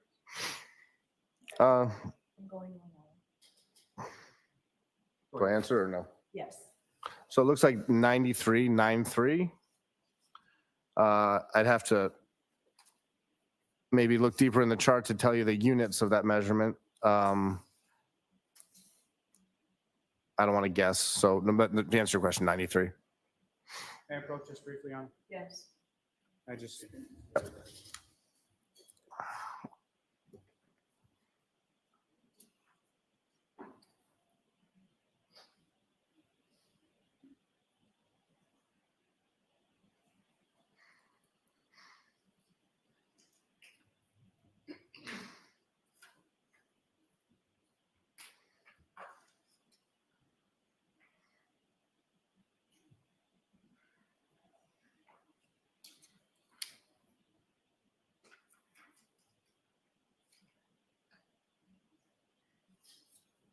Direct your attention to a top portion of that. Sure. Do you see the units that 93 pertains to contained in that record, sir? So yes, it looks like it's milligrams per deciliter. Thank you, sir. May I approach this to retrieve, Your Honor? Yes.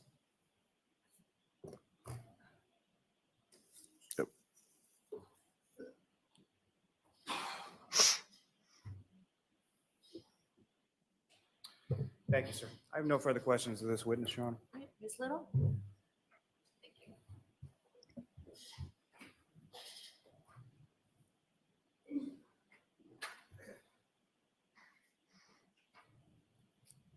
Good afternoon. Hi. You testified that you treated Ms. Reed when she arrived at the hospital on January 29th, correct? I don't know if I testified that I treated her, but I was involved in her care, yes. You actually wrote the reports regarding her care, correct? That is not correct. Would it refresh your recollection to take a look at the report? The report, I believe we're talking about the note, the emergency room note was written by a nurse practitioner. Would it refresh your recollection to take a look at some additional reports from January 29th? Sounds like you want to show me some reports, so sure. Thank you.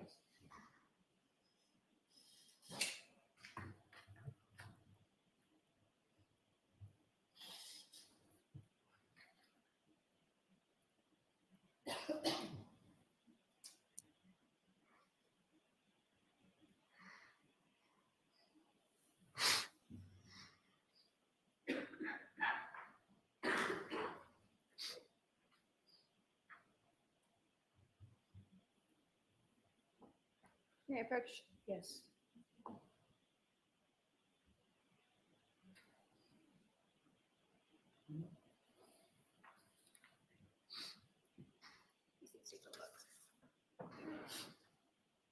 Yep, okay.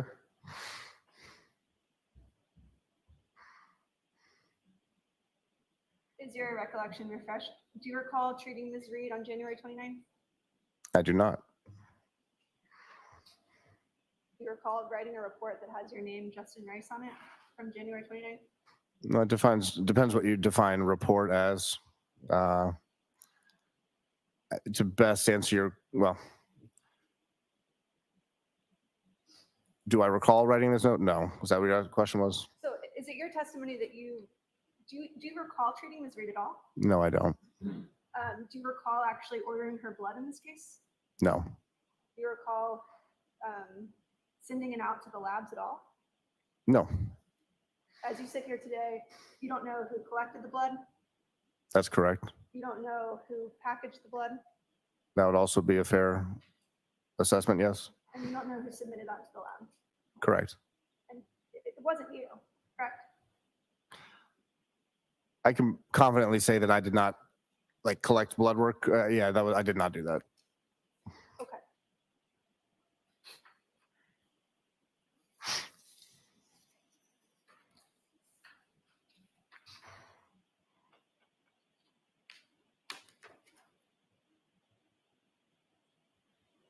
You testified that you treated Mr. O'Keefe upon arrival on January 29th, correct? Yes. Did a firefighter ever approach you on the morning of January 29th and tell you that he had information suggesting that the victim had been struck by a vehicle? Objection. Do you remember that? I do not.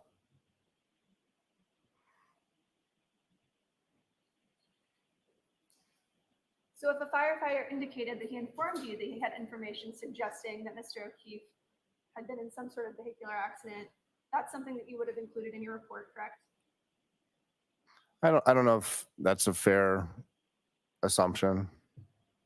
But as you sit here today, you have no recollection whatsoever, of anyone telling you that the victim had appeared to be in some sort of car accident, correct? Well, I think, I don't have it in front of me, but I think my note that I prepared for Mr. O'Keefe states that per EMS for Sorry, what was that?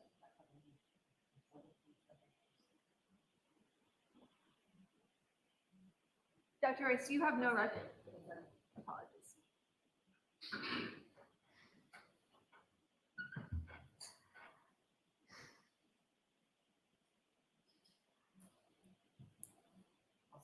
So I don't think he finished his answer. So I think that what I was trying to say, right, was that on my note, it says per EMS report. So one of the medics, as in one of the folks on the ambulance who brought Mr. O'Keefe in, again, I'm not right in front of my note, but as I recall, it said something to the effect of per EMS report, the patient may have been struck by a vehicle. Well, can I show you a copy of that report? Please.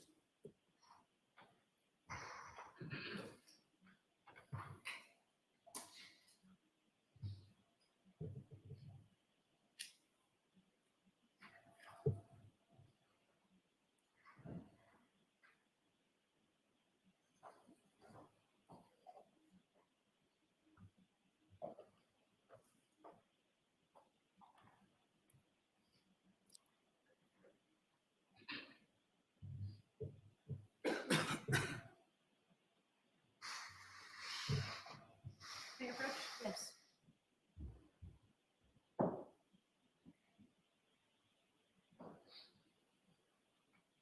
You could take a look at that. All right. So, I'll ask the question. Is your recollection course. refresh? yes. Is there anywhere on that report that says that the patient came in and there was a statement by EMS that the victim appeared to have been struck by a vehicle? Just give me a moment to read through the. Sure.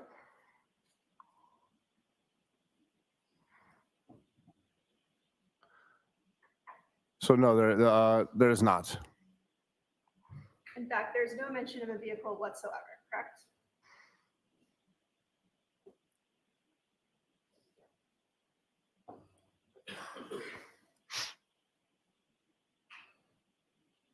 That's correct.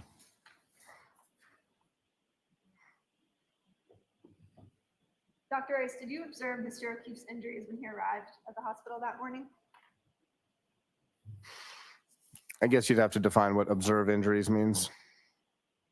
Well, during the course of your treatment, did you inspect him for injuries? So, yes, You testified that you observed certain abrasions and scratches on his right arm, correct?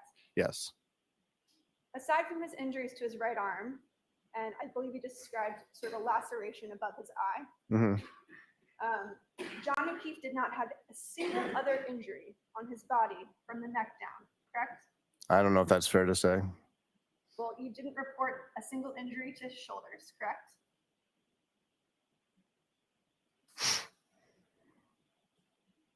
Correct, You did not report a single injury to his chest, correct? correct, You did not report a single injury to his torso, correct? correct, You did not report a single injury to his back, correct? correct, You also did not report a single injury to his ribs, correct? correct, No injury to his hips, right? correct, You observed no injury to his knees, correct? I reported no injuries to his knees, correct, No injuries to his shins, correct? correct, No injuries to his ankles, right? correct, And no injuries to his feet. correct. From the neck down, he did not have a single broken bone, right? I don't know if that's a fair assessment or statement. You certainly didn't notate in your report that he had any broken bones from the neck down, correct? No, I did not. I'd happy to explain that, but to answer your question, no, I did not. You did not report a single fracture from the neck down, correct? I did not report a single fracture, correct.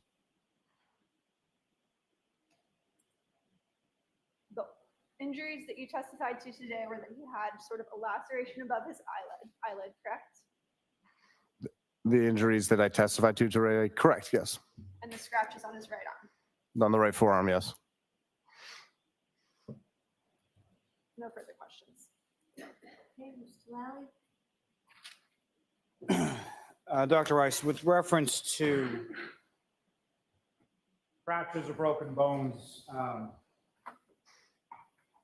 can you explain sort of why that may not have been noted or why that wasn't included within the chart? Sure, yeah, I'd like to. So with a patient like Mr. O'Keefe who came in, the focus of myself and the team of physician assistant, nurse practitioner, and nurses, whoever was helping in a case like this, the focus is in core resuscitative medicine, of securing an airway, making sure he has a breathing tube in, making sure that the CPR is being applied the right pressure to the right place, making sure that the core resuscitative elements of medicine are happening, unless as in the mind can only focus on so much. So I think in cases like this, because the attention is on resuscitation of someone's heartbeat, their life, there's less focus on injuries or observations that don't coincide with the resuscitation effort, or not pertinent to that resuscitative effort, if that if that answers your question. So in that vein, it's not like you're doing x-rays or a full skeletal survey or something like that? No, we're not doing a full skeletal survey, no. Because you're more concerned with the fact that his body core temperature is 80, his heart isn't pumping blood, and he's pulseless, correct? Correct, unless there was an extremity injury that would be pertinent to his resuscitation. If he had had a traumatic amputation, as in removal of a leg, for example, that would be pertinent to a resuscitation. But an otherwise intact extremity, that is not necessarily within the realm of resuscitation. May I approach the witness? Yes.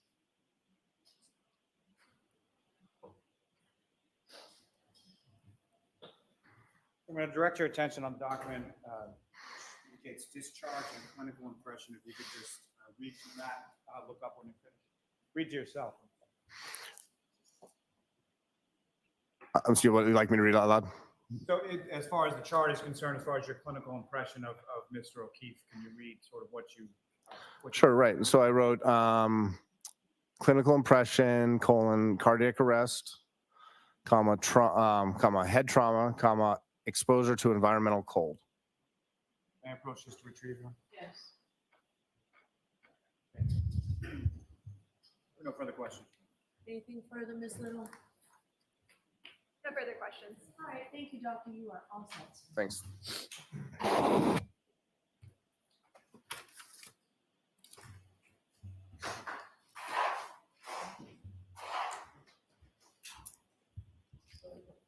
Rather than where it's 10 minutes of one, jurors, can we do an abbreviated lunch today so we can get as much of the testimony in as possible? So it's 10 minutes of one. Why don't we come back here at 1:30?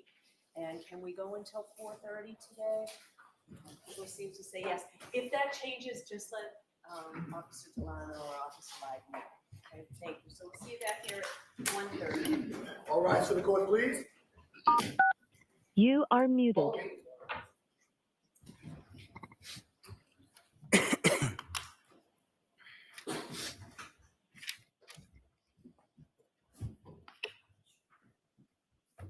No, I can.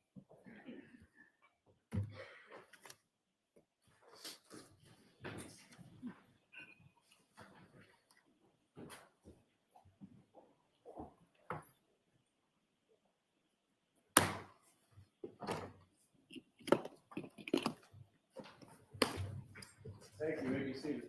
All right, so as far as the redactions that you think should be there, Ms. Little, and you perhaps don't, Mr. Lally, I don't know if the testimony opened the door any on some of what may or may not have been there.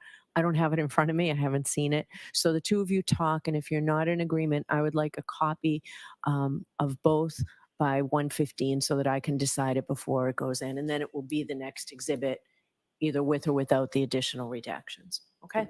Okay. All right, thank you. All rise. Let's stand for the Lord's Prayer.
Thank you. Please be seated. Go to back in second. All right, so your next witness, Mr. Lally? Yes, Your Honor, the Commonwealth called Dr. Gary Fowler to the stand.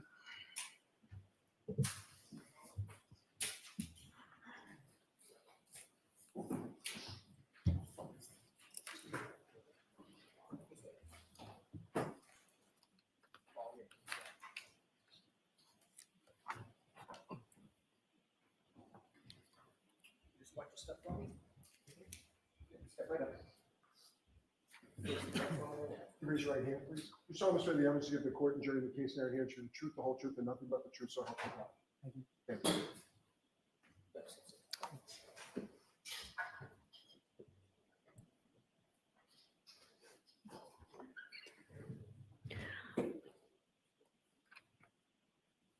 Whenever you're ready, Mr. Lally. Thank you, Your Honor. Good afternoon, sir. Good afternoon. Could you please state your name and spell your last name for the record? Gary Fowler, F as in Frank, A-L-L-E-R. And sir, that microphone in front of you, you can move that Okay. any way you wish. So if you want to bring it up or down, just the wand itself. Okay. And what do you do for work, sir? I'm a pathologist. And where is it that you work? I work at Good Samaritan Medical Center And how long have you been working as a pathologist at Good Samaritan? since November of 2015. Now, if I could ask you just a few questions about sort of your educational background, starting with your undergrad, where did you go to school and what, if anything, did you receive a degree in? My undergraduate education, I went to Tufts University. All right, so doctor, I'm going to ask you to put the microphone perhaps underneath your mouth and speak Oh, into okay. it, because in order to keep this room cool, we need to have these fans going. If they can't compete with you, we'll have to turn them off, and I think everybody would prefer to have them on. So please speak loudly. How am I now? Okay. Perfect. Okay. So Tufts University, undergraduate, I have a degree in biology. That was And after you received your degree in biology from Tufts, where did you go from there? I went to Tufts Medical School in Boston for 4 years there. And after you graduated from medical school, where did you go from there? I went to a residency in pathology, anatomic and clinical pathology at Tufts Medical Center. So I stayed within the Tufts system. Okay. And how long was that residency? That residency was, at the time, pathology residency was 5 years. It's now 4 years, I believe, but it's a 5-year program. I finished the residency with the chief of resident in pathology with my 5th year. And then following your residency, where did you go for work from there? In 1996, I finished residency, and my first job was at Kearney Hospital, beginning the end of June of 1996. And how long did you work at the Carnegie? I'm still on medical staff at Kearney, so ever since I was transferred to help Good Samaritan Medical Center in 2015. My full-time job is at Good Samaritan now since 2015. But I still cover Kearney Hospital every now and then. And are you board certified? I am board certified in both anatomic and clinical pathology. You've used that term, and just if you could explain to the jury what your understanding of that term is as far as pathology and sort of the difference between anatomic pathology and clinical pathology. Sure. Pathology, there's two subspecialties, I guess, in pathology. One is anatomic pathology, which is basically if you, as a patient, go to a hospital or have a biopsy, or a tissue biopsy, or an excision, or anything like that, it comes to the pathology department, and an anatomic pathologist is responsible for making the diagnosis for that patient. So we abbreviate that as an AP, anatomic pathologist. So in residency, you can also train to become a clinical pathologist. And clinical pathologist is a pathologist who basically deals with To put it simply, if you have a blood test that goes to that gets sent to the lab, we are essentially responsible for the quality and the safety of that blood test to help ensure the lab tests that are done on the specimens are accurate. Now, with regard to your position at Good Samaritan, what is it that you do at Good Samaritan? What are your sort of duties and responsibilities in relation to that hospital? I am the chief of pathologist at Good Samaritan Medical Center. Also the laboratory medical director.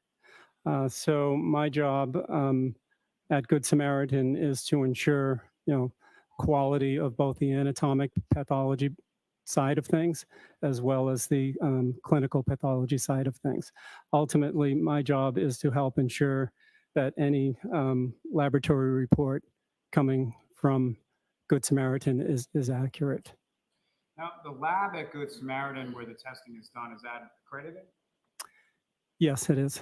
And can you explain to the jury sort of what that accreditation means, who it's by, and sort of what goes into that accreditation process? We are accredited by the College of American Pathologists. We abbreviate that as CAP, if I mention that later, just so you know. And the accreditation process, the CAP has been in business for 75 years or so. They, according to their website, are the preeminent accrediting body for medical laboratories. So what that means is every 2 years we have an in-depth laboratory survey. That's every 2 years, and there are over maybe 3,000 elements or checklist requirements that the CAP will look at in our lab, which ranges from anywhere, for quality, mainly quality control, making sure that we have enough staff members, just about anything that can affect a laboratory result. There is essentially a checklist requirement that we need to fulfill and pass. So that's every 2 years. And is that accreditation, is that up to date as of now? Yes, it is. We will be having another inspection. Our window opens in July, so it's coming up. We have a 3-month window where the CAP can come anytime unannounced. So. And was that accreditation up to date prior to January 29th, 2022? Now, as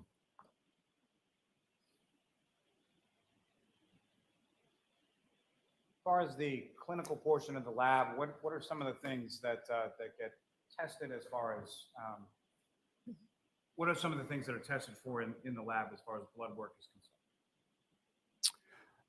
concerned? Many different things. As probably all of you know, when you go to a hospital, you have your blood tested, and the physician is looking for different tests such as like a sodium, a potassium, a chloride, some basic tests that if they show abnormality, that could help them help the clinician make a diagnosis on you. So the most common things would be like a glucose, sodium, potassium, chloride, stuff like that. Now, is there's some sort of like standard algorithm for things that are tested, or does it sort of dependent on the patient's presentation? I think it's depends on the patient's presentation. There's no standard ordering test that one can order. So it depends mainly on what the doctor is thinking and his differential diagnosis. He will order, a variety of different tests. Some tests are pretty standard. When you go to a hospital, they might order, the test that I just talked about. a CBC, they want to look at your complete blood count. Just a little louder, please. Okay, sure. Things like that. Want to look at your hemoglobin, hematocrit, maybe sodium, potassium. Those are some of the really common tests that would get ordered in the hospital. Now, as far as drugs of abuse, including alcohol, is that something that's dependent upon the presentation of a patient to your facility? I think an alcohol test or drug of abuse test is not a routine type of order or test. It all depends on if the clinician or the primary care physician is suspecting could be, drugs of abuse or alcohol on board, and they need to know if so to help treat the patient. Now, would that also include sort of a patient that presents in regard to a mental health status or Section 12 drugs of abuse? Would that be somewhat standard in relation to testing or blood work that's done in relation to that kind of patient? As far as Section 12, I do not know if there is a standing order for a routine ordering process for a patient that is admitted to Good Samaritan under Section 12. So I'm not sure. Would that be abnormal, though, as far as doing a blood draw and testing for alcohol and someone presenting on Section 12? I don't think so, no.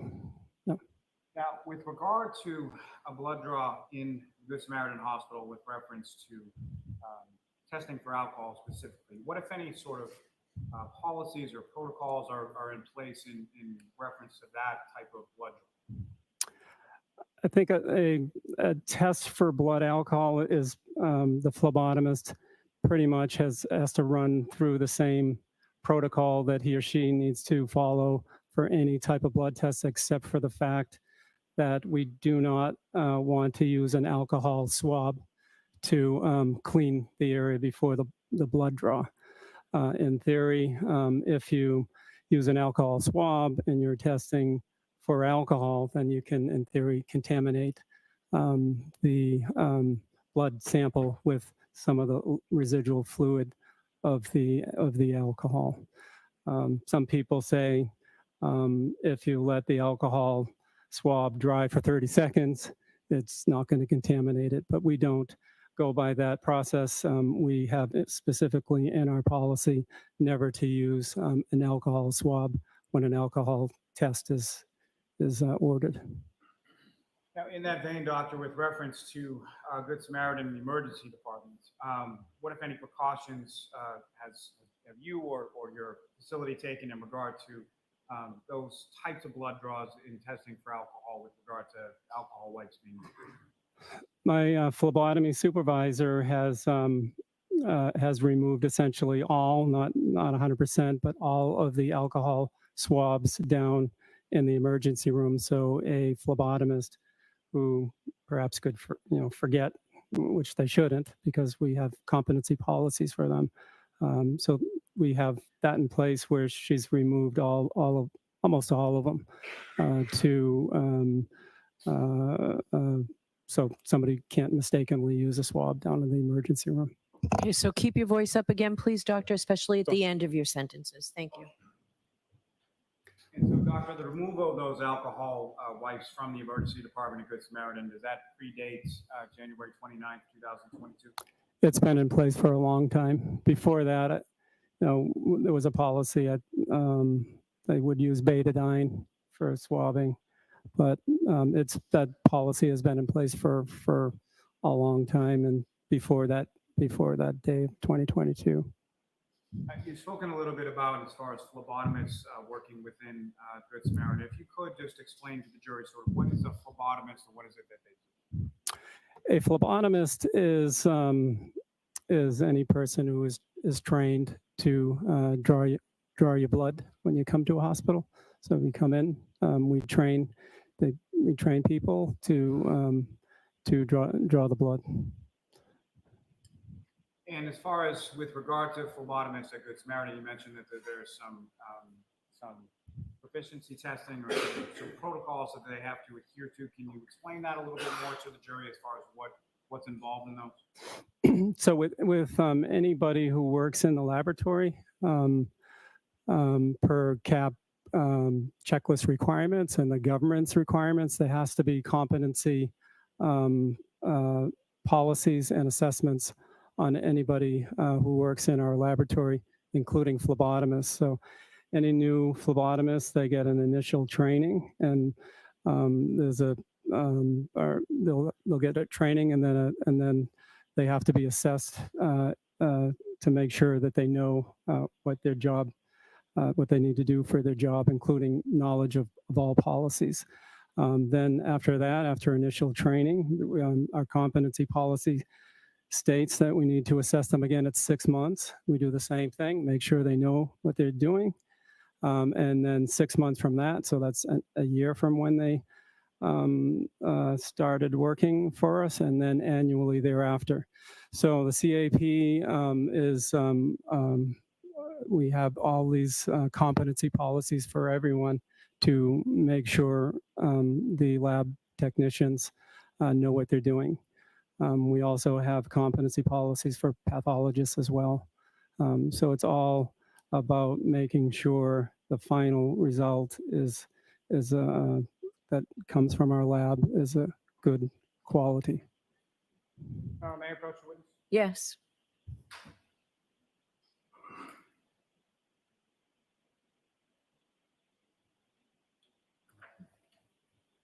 I'm showing you two sets of documents. If you could just look at those and then we'll go.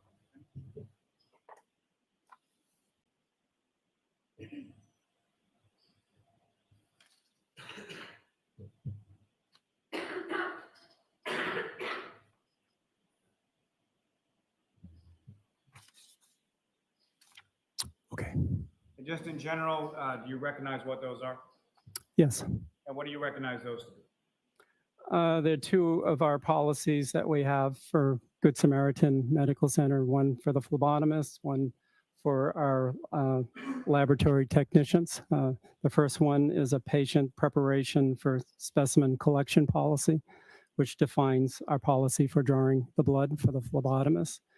The second is an alcohol policy, which is one of, I don't know, thousands of policies that we have in the lab to describe how our policy for alcohol testing. Every laboratory test in our hospital has a separate policy. Well, everything from hematocrit to sodium to potassium chloride has its own policy. Is that correct? Correct. And the policy you have before you, that's for alcohol testing? Correct. And those two policies that you have before you, were those policies what was in place on January 29th, 2022? Correct. Yes. May I approach again, Your Okay. I'll will seek to introduce in a minute the next two exhibits.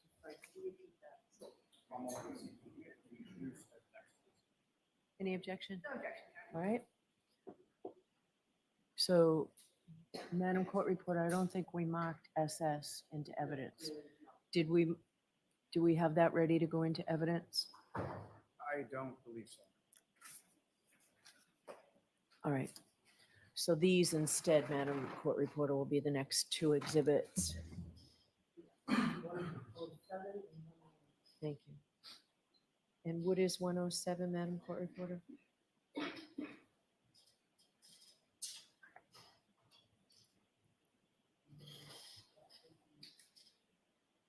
believe 107 is in reference to excuse me. I believe 107 is in reference to the alcohol testing, and 108 would be in reference to the sample collection. All right, thank you. Thank you. May I approach the witness? Yes.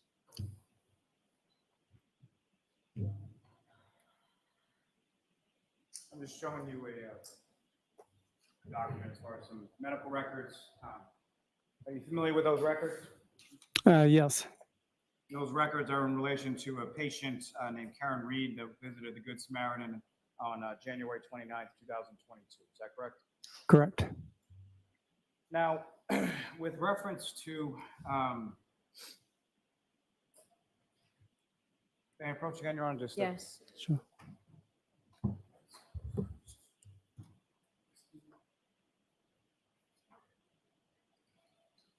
Your attention to a previously tapped portion of those records. Do you see a result for alcohol within those records? Mr. Lally, you have to keep your voice up when you're here as well. Let me say it again, sir. Doctor, with reference to those records and the page that I've opened up to, do you see a record in regard to a lab result for alcohol testing with regard to Ms. Reed? Yes, And what is it reported as, sir? it is reported at 93 milligrams per deciliter. And is that, as far as milligrams per deciliter, is that a relatively standard way of reporting an alcohol result? Yes, it is in our hospital systems. Could you explain to the jury sort of milligram per deciliter what that reading means as far as the metric that's used there? Well, it means 93 milligrams of alcohol per deciliter of the blood. And as far as, if you could explain to the jury sort of the testing process or the protocols that are in place at the Good Samaritan. So the blood is drawn by the phlebotomist, and then what happens from there as far as the testing is concerned? Okay, so Right, but before you do that, doctor, so we might have to turn off the fans, which we don't want to do. I really need you to keep your voice up so that the court officer over there, so that folks down there can hear you. okay, so at Good Samaritan, I can go through the process. The doctor will order the test in the emergency room. We have 2 phlebotomists down in the emergency room. That test will print out, the order will print out down in the emergency room. And it will print out a label for the blood tube. It will print out on that label the color of the blood tube to be ordered, and will also print out what on the label what is to be tested in our lab. So that order will be seen by our phlebotomists in the emergency room. They will then locate the patient and perform the venipuncture or the blood draw, and use the correct tube. They'll go through their process of one of the most important processes in testing somebody's blood is accurate patient identification. So within our policy, we ask the patient to state his or her name, first and last name and date of birth. We have them say it out loud to make sure we have 2 forms of identification. Once that's confirmed, there is also a bracelet on the patient, so we'll match it up with a Good Samaritan ID number. So the first step is to make sure we have the correct patient. So then the phlebotomist has the order in front of her or him and uses the correct tube. Before drawing, they have to find the correct vein, a good vein for the patient, which is usually in the forearm antecubital fossa area.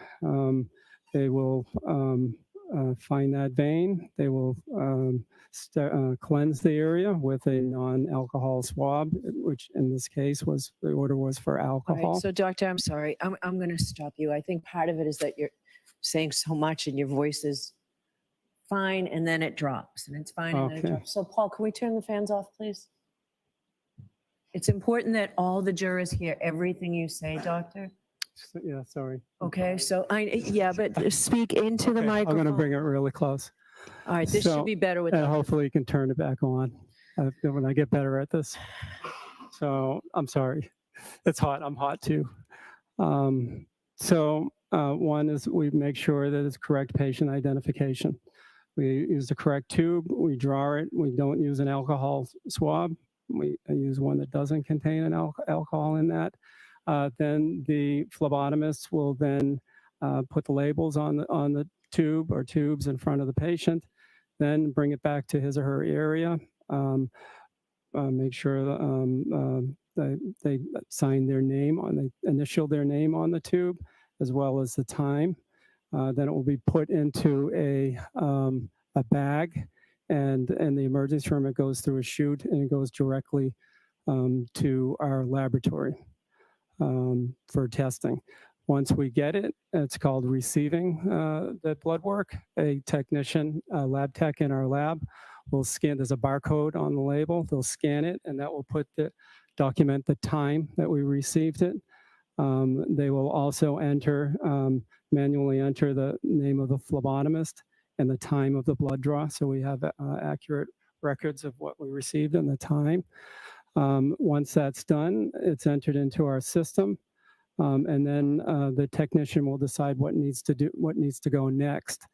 In this case of an alcohol test, we're using a green top tube, which has lithium heparin, has an anticoagulant in it. It's to prevent clotting. So we'll get that tube, and once it's entered, we will centrifuge it. And that is centrifuged for about 10 minutes or so, so that we can separate the layers of the blood. In the blood, when you first see blood, it's all red, and there's no separation of the elements.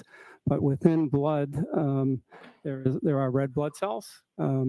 There are white cells or inflammatory cells, and there's the liquid portion of the blood. So for alcohol testing, we there's an anticoagulant in it, and so we will centrifuge it to separate the different layers of the blood. The different layers, the red cells will go to the bottom, and the aqueous portion or the plasma portion will go to the top. And when we test for blood alcohol in our lab, we're testing the aqueous portion or the plasma portion of the blood. So that's why it's important for us to centrifuge it and separate the components. Once that is done, that takes about 10 minutes or so, maybe a little bit longer. Then that tube will be brought over to our machine, which is a Roche Cobas machine, and it will be put onto the machine, and that machine will test for the alcohol or whatever else is ordered on the patient. I think I covered everything. Now, with regard to, you used the term a couple times as far as a centrifuge, can you describe to the jury sort of what that is and how that instrument works? Sure. So when the tube that we take is a blood tube, and we want to test the aqueous plasma portion of the blood, and the only way to get that plasma portion or the watery solution of the blood is we put it in a centrifuge, which will spin the blood at a rapid rate, something like 3,300 RPMs or so, which is fast. And it will separate the blood into those three layers. Also in the tubes that we use is a gel that comes in the tube, and it nicely separates the red blood cell component from the water or aqueous plasma component, and keeps those two portions of the blood separate to make it easier for us to test on our machine. Now, as far as the blood testing is concerned, is there a difference between sort of what's known as whole blood versus serum and plasma? There is a difference. Whole blood is basically the whole blood. When somebody has a test drawn, and if we test something on the entire blood without separating it, that would be whole blood. If we say we're testing on plasma or serum, we're actually separating the components of the blood by the centrifuge process. Now, which of the two, as far as serum plasma versus the whole blood, which would record as far as a higher percentage of alcohol in the testing? Alcohol, the answer would be plasma or serum would have a little bit higher blood alcohol content compared to whole blood. As far as the separation that you're talking about, is there a specific area as far as the separation is concerned where alcohol tends to concentrate within? Yes, alcohol tends to go into the more into the watery or the aqueous component of the blood. So when we like serum or plasma has a 98%, reportedly 98% water component. Whole blood, if you look at the whole blood overall, it has a lesser percentage. Some, if you look in the literature, it can be 86% or there's a range. But so since alcohol tends to go to the watery components, if you measure alcohol like we do in hospitals on the serum or plasma, the value that we get will always be a little bit higher than total, than measuring on whole blood. Aware of, through your training and experience, sort of a conversion that can be done between sort of what's reported as a testing from the serum plasma to a whole blood count? In the hospital, we're pretty much in the business of, reporting alcohol, in serum or plasma, and we're not in the business of the legal, I guess, the legal aspects of alcohol testing, because alcohol, what I understand is the alcohol legal limit in Massachusetts is 0.08 grams per deciliter.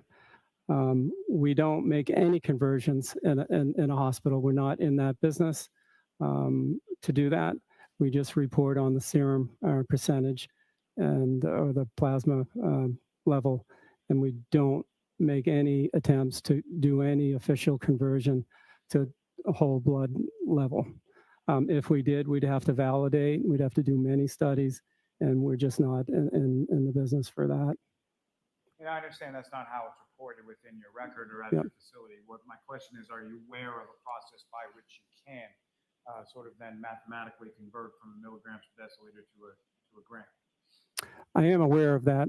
Recently, I had to read about it, but up until recently, I was not aware. So I'm not in that. We're not in the business for whole blood.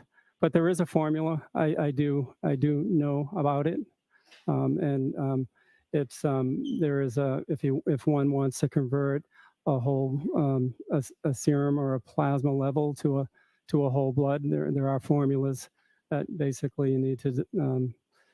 It's a simple formula, but there's varying opinions on which formula can be used. Now, as far as this specific patient, the defendant, Ms. Reed, do you have any sense from the chart in front of you as far as sort of the timeline of when the blood was drawn to when it was tested and reported and things of that nature? I think it was the order was 9:03 in the morning. 5 minutes later, the phlebotomist, it happened pretty fast. 5 minutes later, the phlebotomist got the labels printed. Then 5 minutes after that, they went in and drew it. It was very quickly. I don't have the numbers in front of me, but ultimately, it was received in our lab, I think, 10 minutes after the order, the blood, very quickly. And then the final result, when the alcohol level was reported in the computer system, was, I think, 50 minutes from the time of the order.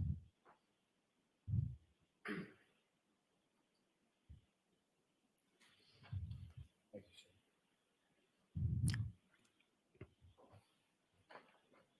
May I approach? Yes.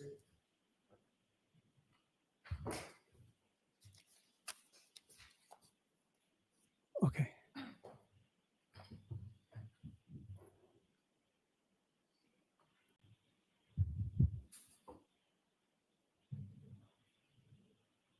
And that lab results done pursuant to the testing and the policies and the protocols and everything in your lab was 93 milligrams per deciliter. Is that correct? Correct. Thank you, doctor. I have no further questions. Cross-examination? Good afternoon. Good afternoon. You testified that hospitals are not in the legal business of calculating BACs. Do you recall that testimony? Yes. And you'd agree that there are differences between screening tests that are conducted at hospitals and forensic tests that are done in labs, correct? Correct. And the purpose of testing in sort of a clinical setting at a hospital is to assist in the quick diagnosis and treatment of a patient. Is that right? Yes, correct. And so your priorities may be different than those if you're at a forensic lab where the goal is to ensure accuracy and reliability at all costs, correct? I don't agree, not correct. Well, hospitals use serum tests to screen for the presence of alcohol, correct? Correct. And you'd agree that serum testing does not measure alcohol directly, but it actually measures the presence of NADH. Correct. And NADH is the byproduct that's created when the body breaks down alcohol. Correct. And the reason hospitals use a serum test rather than a whole blood test is because it's quick and efficient and you can get test results within 20-ish minutes. Does that sound about right? Correct. And you'd agree that NADH, which is what serum essentially tests for, can also be elevated by factors other than alcohol in the blood.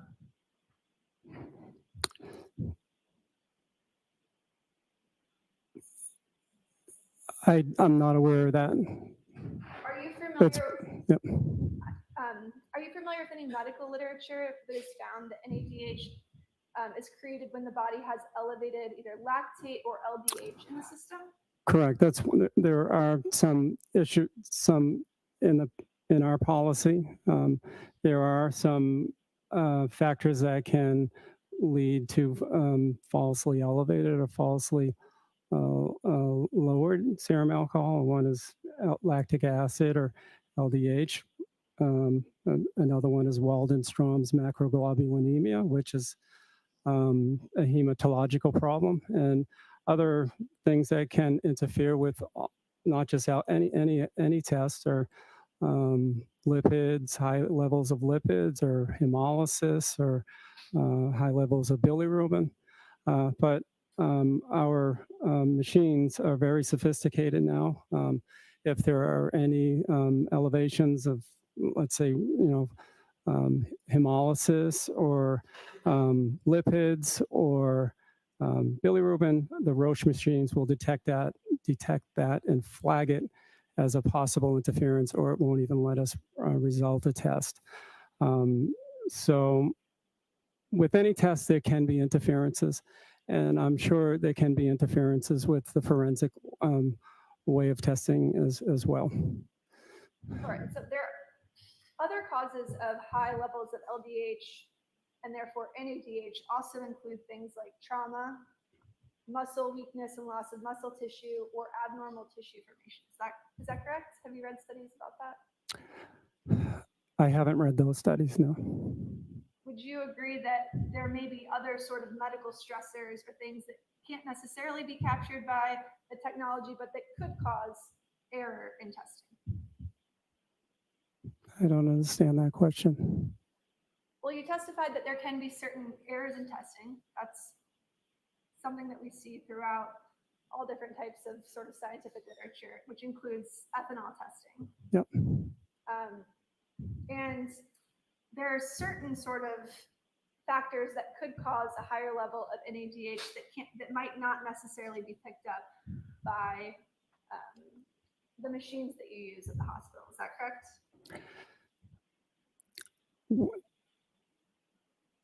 I am not familiar. If there is, it's not not a common phenomenon. Our methodology for doing many tests are based on this NADH enzyme methodology, and we've never had issues with it. I read a lot. I haven't read about major faults of our methodology for testing. Most hospitals, when we look at when we actually have to do proficiency testing with any test that we do in a hospital. So 3 times a year we get sent unknown levels of alcohol, and 5 samples to be accurate, 3 times a year. And we're able to look at not only our results, make sure they're correct, but we're able to look at how, what other hospitals are doing across the nation. So when I last looked, and it's held true for over 10 years, maybe 20 years, is that of the, I think, 5,000 hospitals that are testing for alcohol, it's over 80% of them are using our methodology, which is the alcohol dehydrogenase and NADH. And I can't imagine if, why, if there were any major issues with alcohol testing using that methodology, why would, it wouldn't be that high of a, As you Yep. testified, the Yep. goal in a clinical setting, obviously, is to test for the presence of alcohol, but you're not in the business of trying to sort of calculate BAC, correct? no, we don't. We And don't. So your goals are to make sure that you're screening for the presence of alcohol, but you're not quite as concerned with the precise amount that you might see in, for instance, a whole blood test in a forensic lab. Well, we result in terms of in the serum. We know the Massachusetts laws and laws across the nation are based on whole blood, but there are in the literature formulas that you can use if it were a medical legal case that one can use to convert our level to a blood alcohol. We don't do it in a hospital. We won't report a serum alcohol and then we don't do the conversion, but because it's a very rare event that that a level will end up in court. But there are forensic lab people that can provide that formula.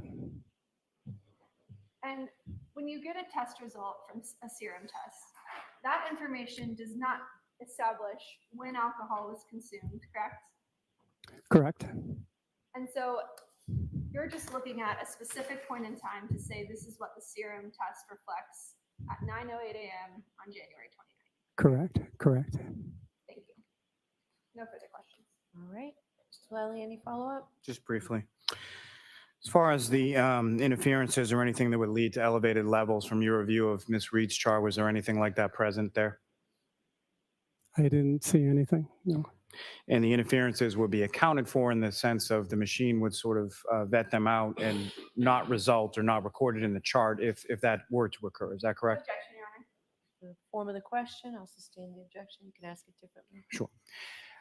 Dr. Fowler, with regard to the interferences that you were talking about, what, if any, impact would that have on the results being reported? If there were the 3 major things that could interfere with the result, like high lipids, hemolysis, or high bilirubin, our machine would flag that, and we would have some information that a result may not be valid. And sometimes we will report a result with a disclaimer, or sometimes if those levels are so high, we won't report it at all. But in this case, there were no flags. Nothing further on. Anything, Ms. Little, or are you all set? If I could have one moment, Your Honor. Sure.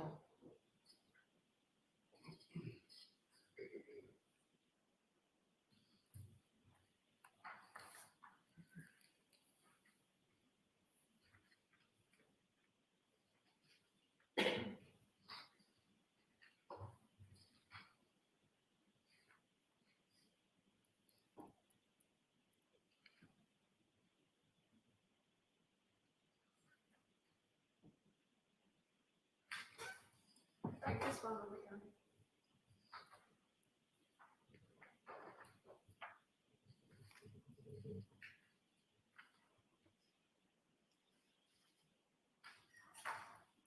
No further questions. All right, Dr. Fowler, thank you, and I'm sorry I gave you such a bad Oh, time about okay, your I'm voice. sorry if I, thank you. Thank you.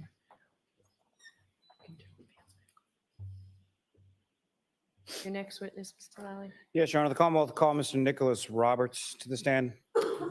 Your Honor, may we approach this while the witness is coming in? Yes.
Unmuted.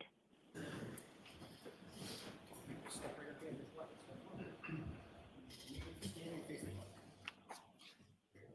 you solemnly swear the evidence given to the court and jury in the case now hearing the truth, the whole truth, and nothing but the truth, so help you God? I do. Thank you. You can have a seat. I just need you to keep your voice up really loud. If you're too soft, we're going to have to turn off the air conditioning. Everyone's going to get mad at you. No problem. All right, Mr. Lally. Thank you, Your Honor. Good afternoon, sir. Good afternoon. Would you please state your name and spell your last name for the jury, sir? Sure, my name is Nicholas Roberts, Roberts. And what is it that you do for work, sir?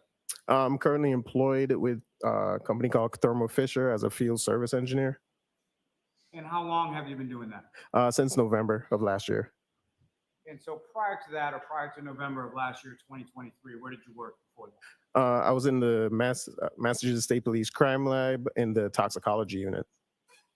And how long did you work in the toxicology unit at the Massachusetts State Police Crime Lab? Since October of 2014. Now, if I could turn your attention to prior to joining the lab for the Massachusetts State Police, can you talk a little bit about your educational background? Where did you go to school and what did you go to school for?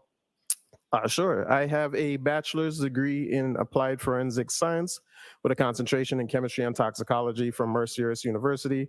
That's in Erie, Pennsylvania. And then I also have a master's degree in forensic toxicology from the University of Glasgow in Scotland. Now, after receiving your degree from the University of Glasgow in Scotland, where did you go from there? I returned home to the British Virgin Islands, where I taught at a community college. And what did you teach there? Mainly chemistry and a term or two of physics. And then following your teaching in the Virgin Islands, where did you go from there? I was hired then at the Mass State Police Crime Lab. Now, when you're initially hired at the Mass State Police Crime Lab, you're working initially as a forensic scientist 1, is that correct? Correct. And can you explain to the jury sort of what your duties and responsibilities are, what your work looks like as a forensic scientist 1? So a forensic scientist 1, you're essentially going through all the trainings that they provide at the lab. We do a number of different testing, mainly on blood and urine, looking for the presence of drugs and alcohol.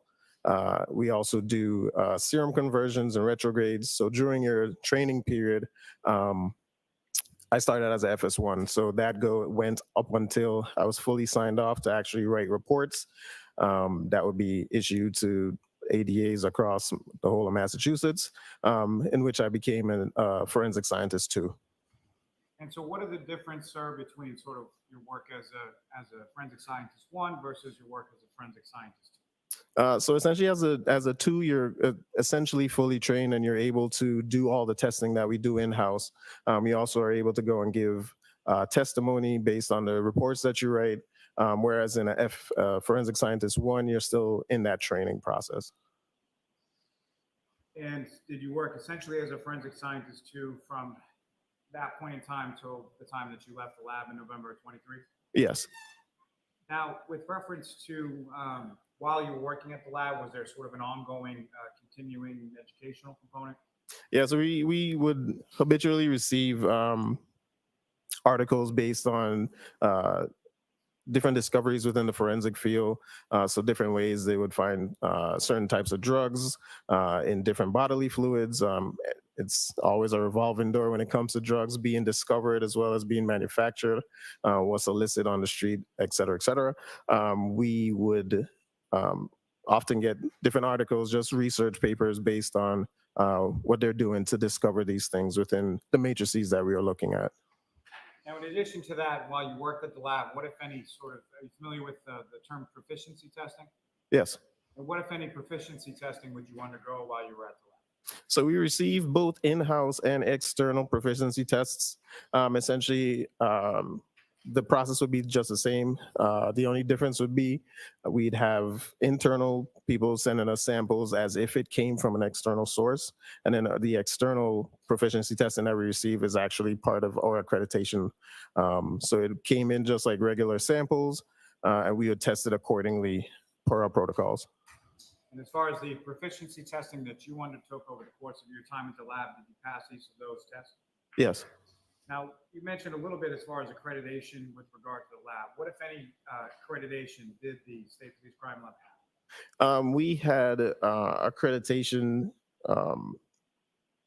It's a internationally accreditation board for forensics scientists, as well as any kind of lab in particular, and the branch that our lab would have fall under. We have a certain set of rules that we have to adhere to. Mainly, it's a standard known as an ISO 17025. But we have a different accreditation board, and they have narrower requirements because of the type of lab that we are. It may be pretty well understood, but that as far as the accreditation is concerned, that's done through an external entity. Is that correct? Yes.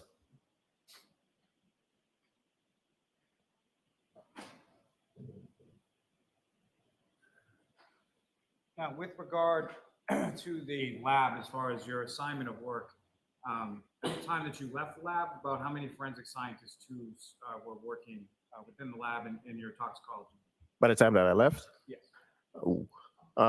So within the toxicology unit, there was one more when at the time that I left. And as far as you and sort of the other forensic scientists too, at the time that you worked at the lab, was there some sort of rotation, or how were you assigned work as it related to your work in the toxicology? So throughout my time there, we had more forensic scientists, ones and twos, and we would delegate each type of assignments that we would look for to different types of testing. On a monthly basis, we would get a different group of tests that we would perform throughout that month, and it would rotate to the next person as the month at the end of the month. So that's how we did the testing.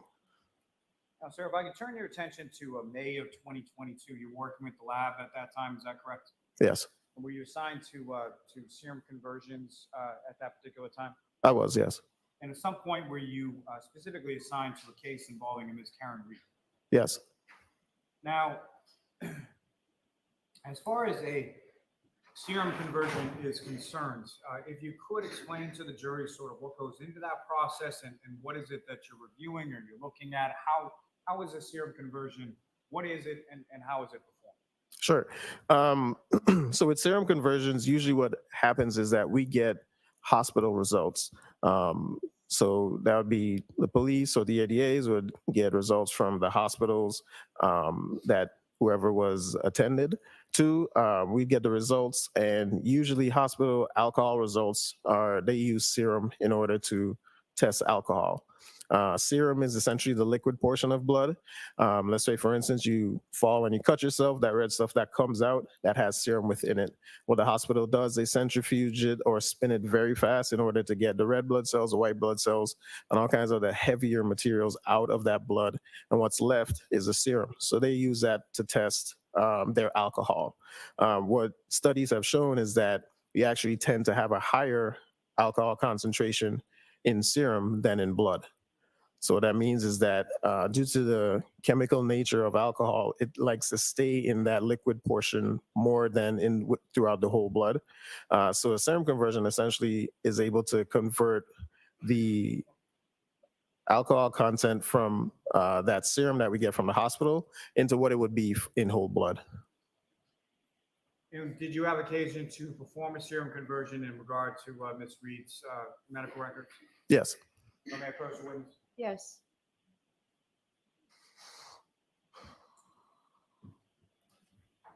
So I'm showing you a document, just ask you to review that as something finished.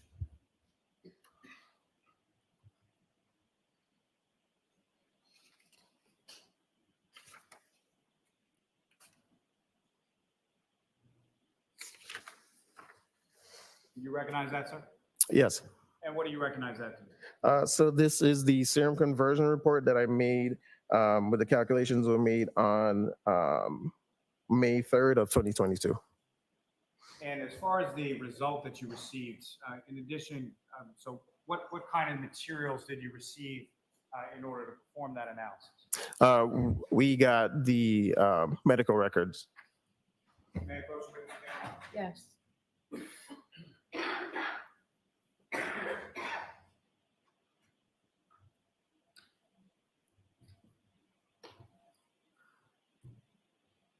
My apologies, Your Honor. If I could, looking for the exhibits.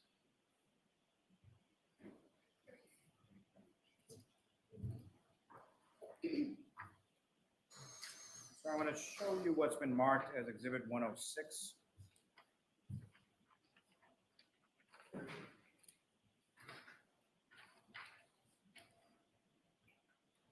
And directing your attention to this last page contained within this document here.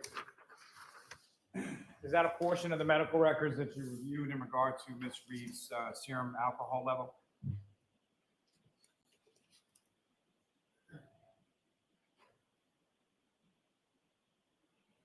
Yes. And if you could, what was reported in the medical records that you reviewed and using in your serum conversion analysis as far as the level? The level was at 93 milligrams per deciliter. And so with regard to that 93 milligrams per deciliter, I'm sorry, was there also a time that that specimen was collected as far as your review of those records? Yes. And what was that time, sir? It was at 9 in the morning, 9:08. Now, as far as just in terms of the general term, as far as forensic science, what you did at the lab, can you explain what that term means or what you did in relation to that? What do you mean specifically? That was very poorly phrased. Let me try to restate that a bit. What is your understanding of forensic science? And can you explain that?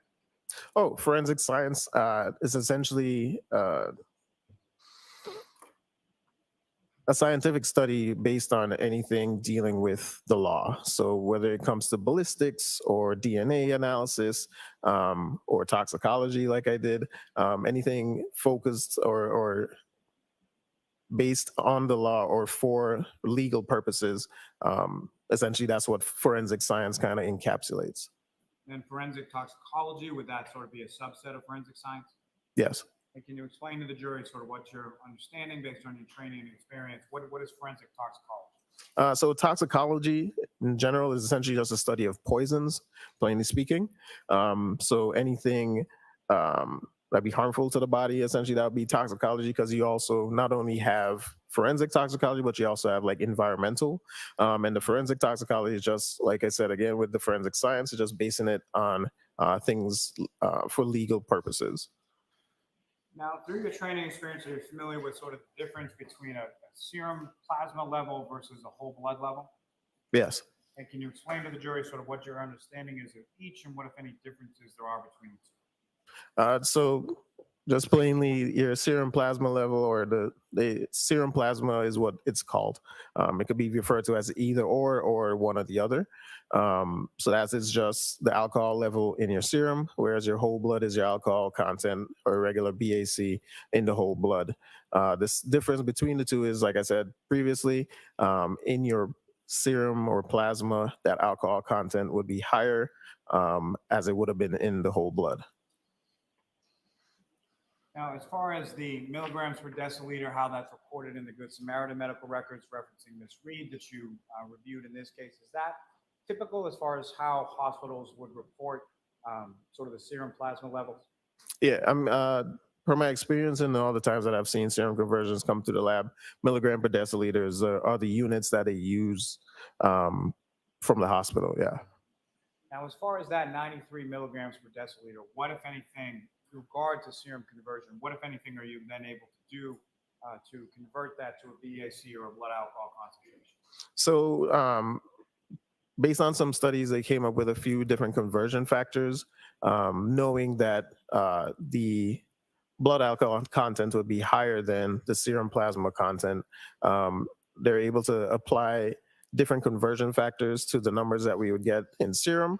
And we usually get, excuse me, we usually give a low, an average, and a high, being that it's kind of hard to say what one particular person's conversion factor would be between the two of them, since it's dependent upon like age, sex, the water content, what you had to eat that day.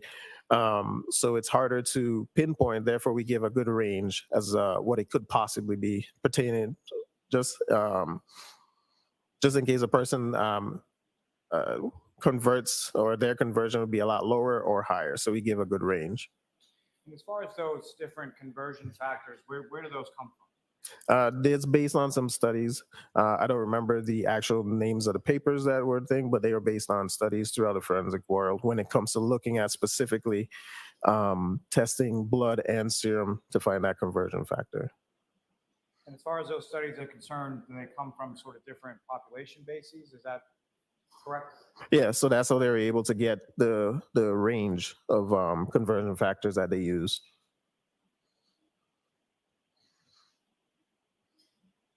Now, as far as the water within the serum, or sort of how that works with the centrifuge, what, if any, relationship does that have to the reading that you get or the conversion factors that you use?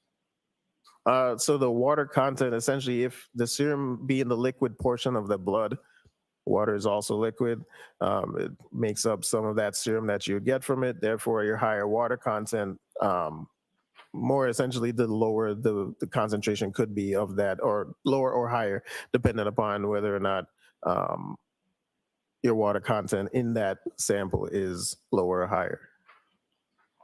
So as far as those different conversion factors that you're using, this is essentially a mathematical calculation, is that right? Yes.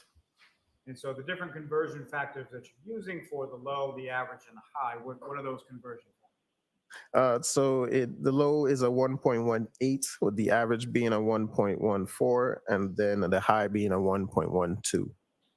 So based on your analysis, as far as the medical records of what was reported to you, using those three conversion factors, what, if anything, did you come up with as far as the low and average and high for the 93 milligrams per deciliter? So our values that were calculated for the low was a 0.078 gram percent. The high was a 0.083 gram percent, with the average being a 0.081. Now, sir, with reference to the alcohol that's reported in the records, are you familiar with, are there different types of alcohol? Yes. And can you explain sort of what those types are and what the differences are, or where they come from? Sure. So there are multiple different types of alcohol, mainly based on the number of carbons that are within that molecule. You start off with methanol, which is one carbon. Methanol you can find in like some rubbing alcohols. You can find them in many different labs. We have big, large vials of them. Ethanol, which has two carbons. That one is the common one that is in our alcoholic beverages, and it goes all the way up isopropanol, octanol, etc. It all depends on the number of carbons in the chain of it. And the type that's reported within Ms. Reed's medical records, that was ethanol, correct? Correct. And so with regard to your training experience as a forensic toxicologist, are you familiar with a term known as a central nervous system depressant? Yes.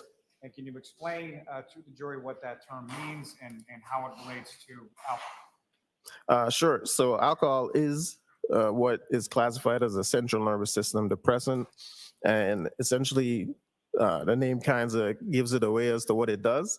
Your central nervous system is responsible for essentially all your movements, both involuntary and voluntary. So the way you move your head, the way you blink, the way you breathe, the central nervous system is responsible for all of that. With a depressant introduced into the body, it affects that central nervous system, causing things to slow down. So that's essentially what depressant means. It's going to slow down certain processes that a central nervous system would be in charge of. So you can have delayed reaction times. It can cause drowsiness. Ask another question. How would that manifest as far as a central nervous depressant affecting the body? Objection. I'm going to allow it. Go ahead. There are many different effects that you could see or side effects from having a central nervous system depressant in the body. Lethargy, sleepiness, drowsiness, unable to walk properly, any kind of any one of those tests that you see on TV from the police when they try to get your horizontal gaze and they try to make sure you're coordinated, it can affect all those things. Now, sir, are you also familiar through your training and experience of working in forensic toxicology with a term known as retrograde extrapolation? Yep. And can you explain to the jury what you understand that term to mean? So a retrograde extrapolation is essentially another calculation, but it allows you to be able to calculate what the possible blood alcohol content would have been at a time prior to when the blood was drawn. Say, for instance, blood was drawn at 2, you could essentially figure out what the blood alcohol content would have been at 10 in the morning prior to it. And that's done with the calculation as well, is that correct? Yes. Now, what are some of the types of information that you would need to know or that you would want to know in order to perform a retrograde extrapolation? We need to know, one, for sure, what the alcohol content would have been. We also need to know the time that the blood was drawn, as well as the time of the last alcohol consumption. Now, in regard to timing, as far as what, if any, limitations are there in regard to performing retrograde extrapolation as it pertains to timing is concerned? So when we do these calculations, anything that's shorter than 2 hours, we usually don't do that conversion. And why is that? Because we're built in within our calculations, we allow for 2 hours. That has to do with the way that alcohol leaves the body. If the alcohol is still being absorbed by the body, we want to give it enough time to get to a point where it's coming out of the body as opposed to increasing in the body. So that 2 hours puts the person at a point in which that alcohol be coming out as opposed to it being absorbed. So there are essentially 3 different sort of phases as far as intake of the alcohol into the body through dissipation. Is that correct?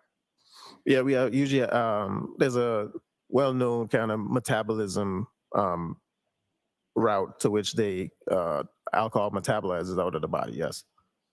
And so can you describe to the jury sort of that metabolism process as far as how it starts to its end?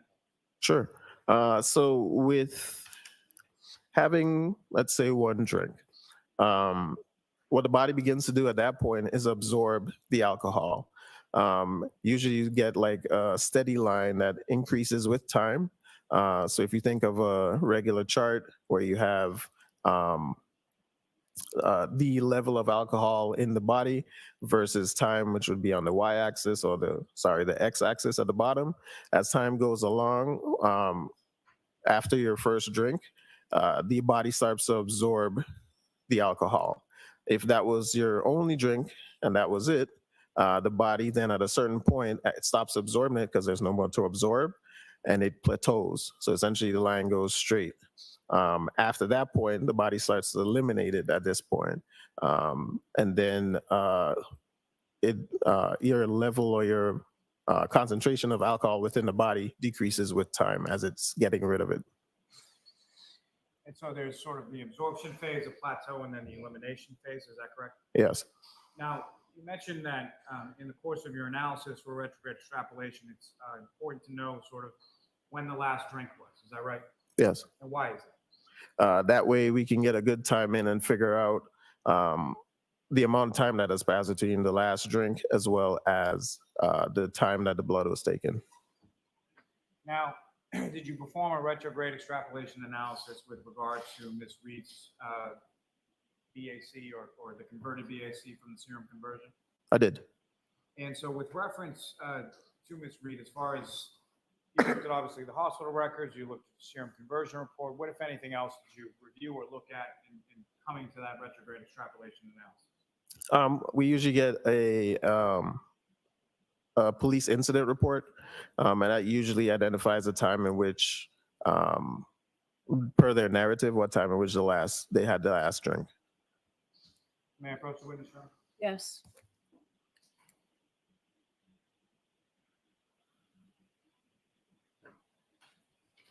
So again, presenting you with the document, if you could just look at that and look up and finish.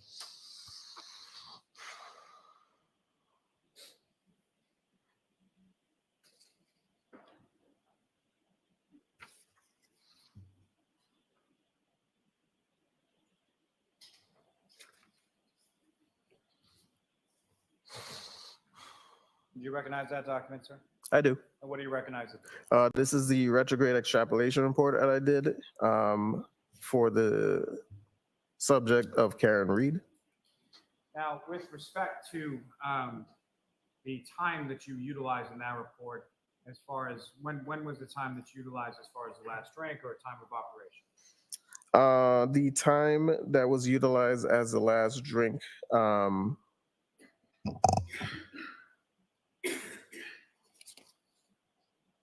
it was at 12:45. That'd be 12:45 a.m., is that correct? Correct. And so you're using that to sort of extrapolate from 9:08 a.m. when the 93 milligram per deciliter is reported from Good Samaritan to 12:45 a.m., correct? Correct. Now, with regard to that 12:45 a.m., what, if any, difference would it make if it were a little bit off of that? Say it was 12:30 a.m. or it was 1 or 1:10 a.m. What, if any, impact would that have on your conversion? So we tend to go by hours. So we kind of round to the nearest, I think, 15-minute interval. So a couple minutes or 10 to 20 minutes forward or behind of that 12:45, it wouldn't change the results by a lot, if any.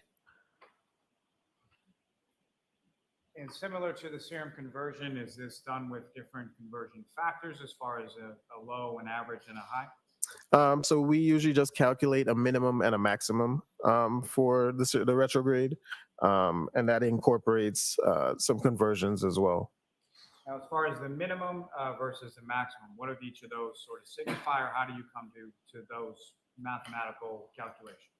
So with the minimum calculation, we incorporate the 2-hour period. So we assume that maybe that 12:45 wasn't, the body wasn't at that point finished with the elimination. It wasn't in the elimination phase, so we allow it for 2 hours ahead of it. We also have a conversion factor. Once again, this is a study that was done to see the elimination rate of different people within a population, what rate they would get alcohol out of their system per hour. So we implied the lower limit, which was a 0.1 gram percent per hour, with that 2-hour allotted time interval, and then we use the lower serum conversion number, the one that was converted on the lower end. We use all of that in the calculation in order to come up with the minimum. The maximum one uses the opposite. So it uses the higher converted serum conversion number with the higher elimination rate, using the full amount of time. And these calculations or these conversion factors are all based on sort of medical studies that you reviewed in literature that goes into your training? Yeah, all of it was part of the training, and they came up with those numbers prior to even when I was hired there. But it is based on multiple different studies in that, looking at that elimination rate. And so from your calculations when it came to the minimum with regard to the retrograde extrapolation, What, if any, calculation, what, if any, result did you come from with your calculations as it pertains to the minimum? So the minimum amount that was calculated would have been a 0.135 gram percent. And that's essentially reporting in a blood alcohol concentration, is that correct? Correct. And then with regard to the maximum, what, if any, result did you get from your mathematical calculations in regard to that? The result was a 0.292 gram percent. And so that range that you receive is a bit of a wide range, is that fair to say? Yes. And why is that? So we base those calculations. They're based on that conversion that I did from the hospital results from serum, giving us a good range of values in the first place. But then we incorporate the retrograde extrapolation one, which uses a time factor, and that 2-hour difference using two different elimination rates that causes a wider span of values. And it's just so that it can encompass essentially anybody within the general population, that they would be somewhere in between that lower limit and that upper limit. So essentially, from those mathematical calculations, anyone within sort of the general population with that result would be somewhere between the 0.13 and the 0.29, correct? Correct. May I approach this to retrieve your arm? Yes.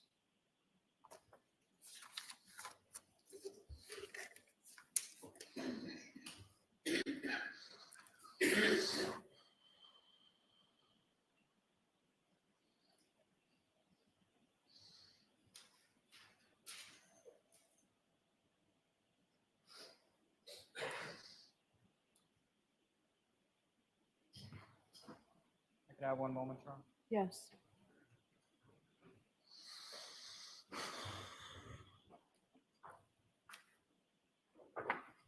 Thank you, sir. I have no further questions. Okay. Ms. Little?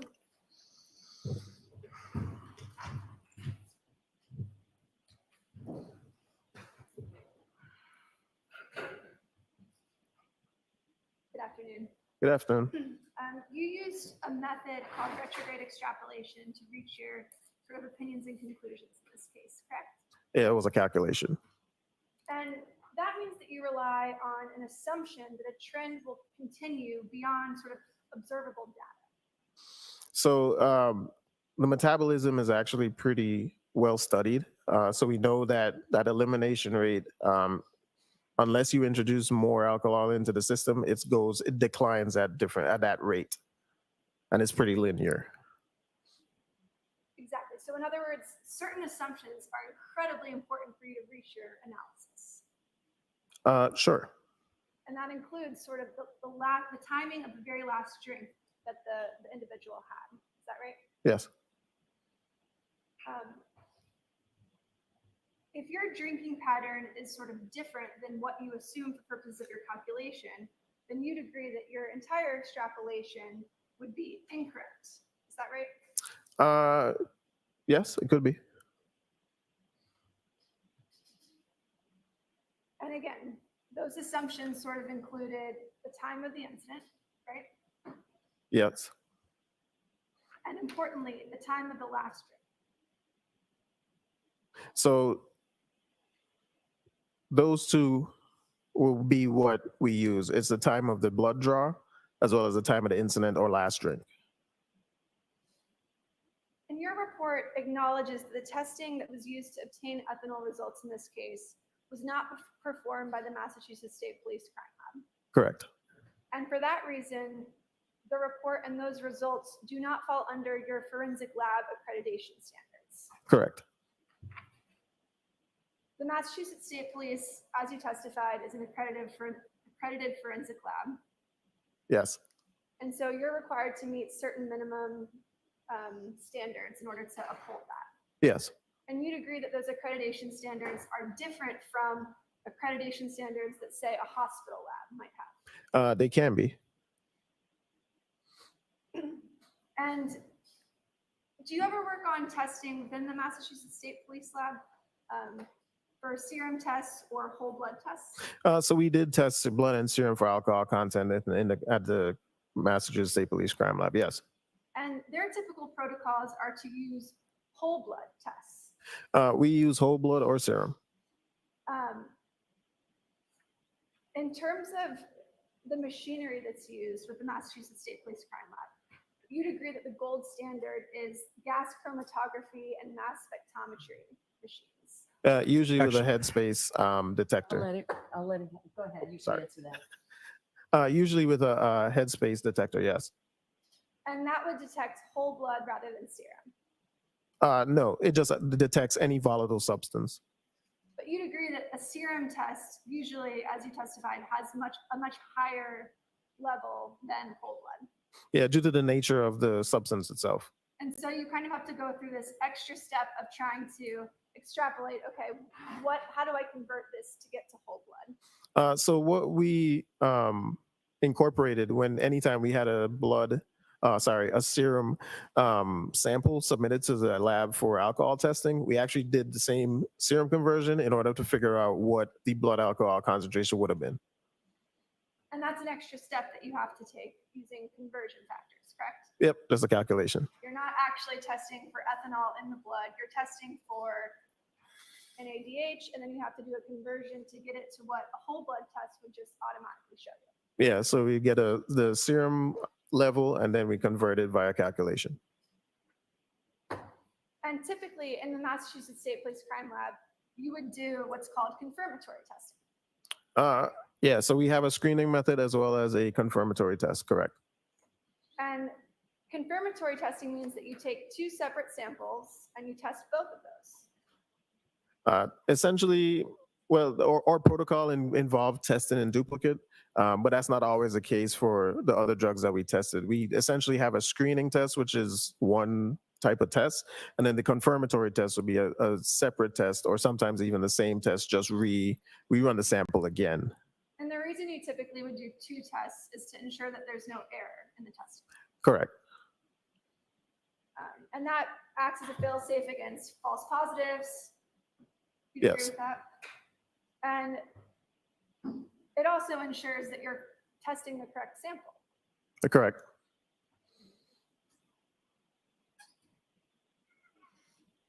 And in this case, obviously, you didn't conduct any of the testing. Correct. You're just assuming the accuracy of a single test that was performed by a hospital. Actually, I'll allow it. yeah. And so if the clinical results are invalid, then your extrapolation is going to be invalid. Yes.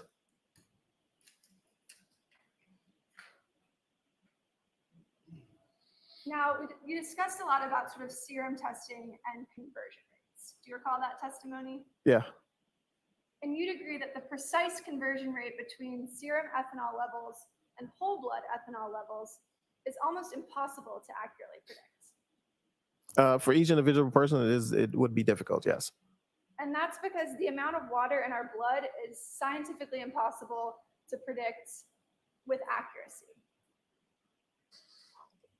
I'm not aware of any kind of test that would do that, so yeah, Because individuals are different, right? yes. And so the conversions that you use are based on averages from scientific studies. Yes. But you'd agree that in certain instances, people can fall outside of that average range. Yeah. In fact, a comparison of, hospital serum alcohol levels, they range quite wildly. You agree with that? Yeah. In fact, you're aware that some studies show that a conversion rate from serum alcohol to blood alcohol can be as high as 1.59%. I wasn't aware of those numbers, but yeah, it could range. That's why we give a wide range, and you could lie on the outskirts of either side. And so that would mean that the actual blood alcohol content, once it goes through the conversion rate, would be much, much lower than sort of the average conversion rate that you relied on. Yeah, it could be both higher and lower. And that includes that range that you gave, right? Yeah, it could fall outside the range.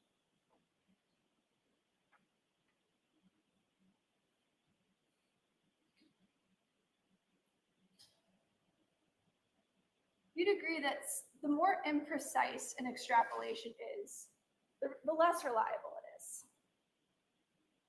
Yeah, you do have to base it on good your starting blocks have to be good. So you have to know the times in which the blood was drawn, the time of the incident, and essentially what your value was for your BAC.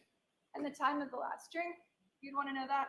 So we would put that around the time, either the time of the last drink or the incident date. And so the more sort of unknowns you're trying to account for, you'd agree the less reliable your end result is going to be. It could be, yes. And you'd agree that sort of the range you gave in this case, which was 0.135 to 0.292, that's a very, very large disparity. Yeah. Almost a sort of 120% swing. Yeah.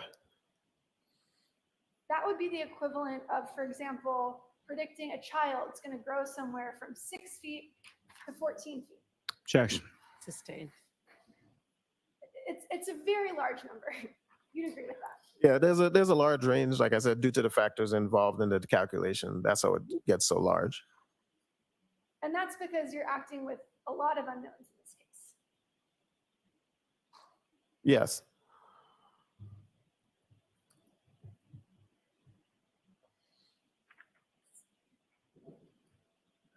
Now, you testified that your retrograde extrapolation assumes that Ms. Reed reached the elimination phase of processing alcohol at or before sort of 12:45 a.m. Yeah, we allow for, we start for the maximum at the 12:45, and then it would have been 2:45 for the minimum.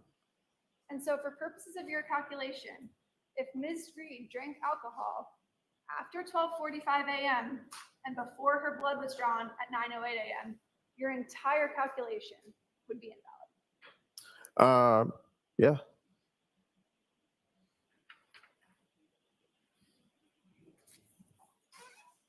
No further questions. Hey, Mr. Lally? Just brief, please.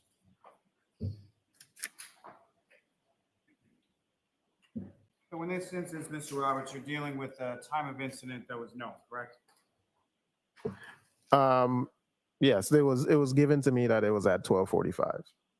And as far as the BAC or the serum conversion that was coming from a medical record, as far as, so that was known as well at 9:08 in the morning. The time that the blood was drawn, yeah, that was known as well.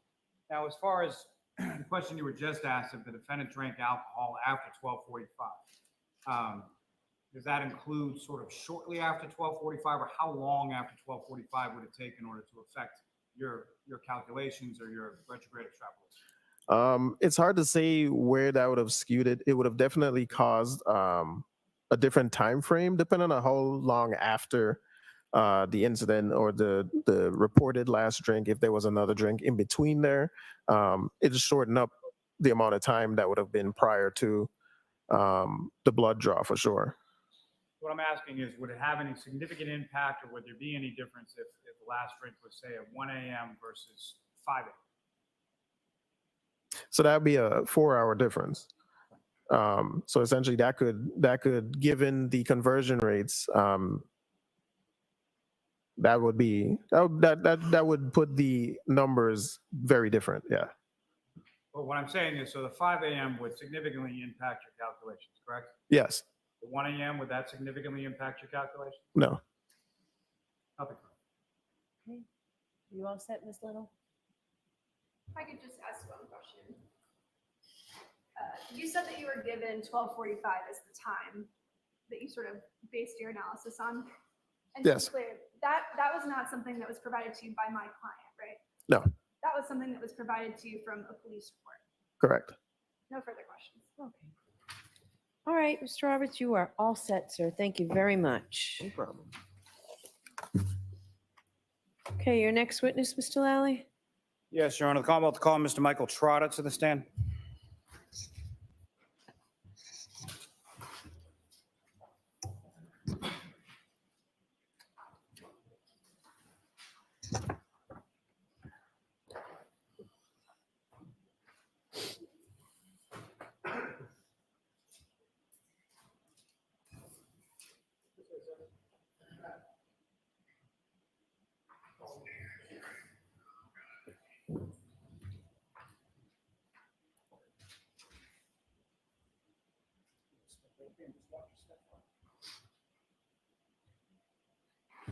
Remain standing and face the court. Raise your right hand. Do solemnly swear the evidence you give the court and jury in the case now hearing for the truth, the whole truth, and nothing but the truth, so help you God. Yes. Thank you.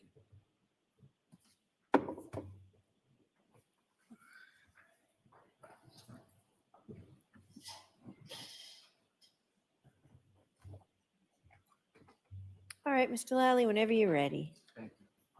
Good afternoon, sir. Could you please state your name and spell your last name for the jury? Michael Trotta, Trotta. And where do you live, sir? Sharon, Mass. How long have you lived in Sharon? Long in Sharon since 82. And what do you do for work, sir? I am the superintendent of public works for the town of Canton And how long have you held that position as superintendent of public works? since 2003. And did you work for the town of Canton prior to 2003? No.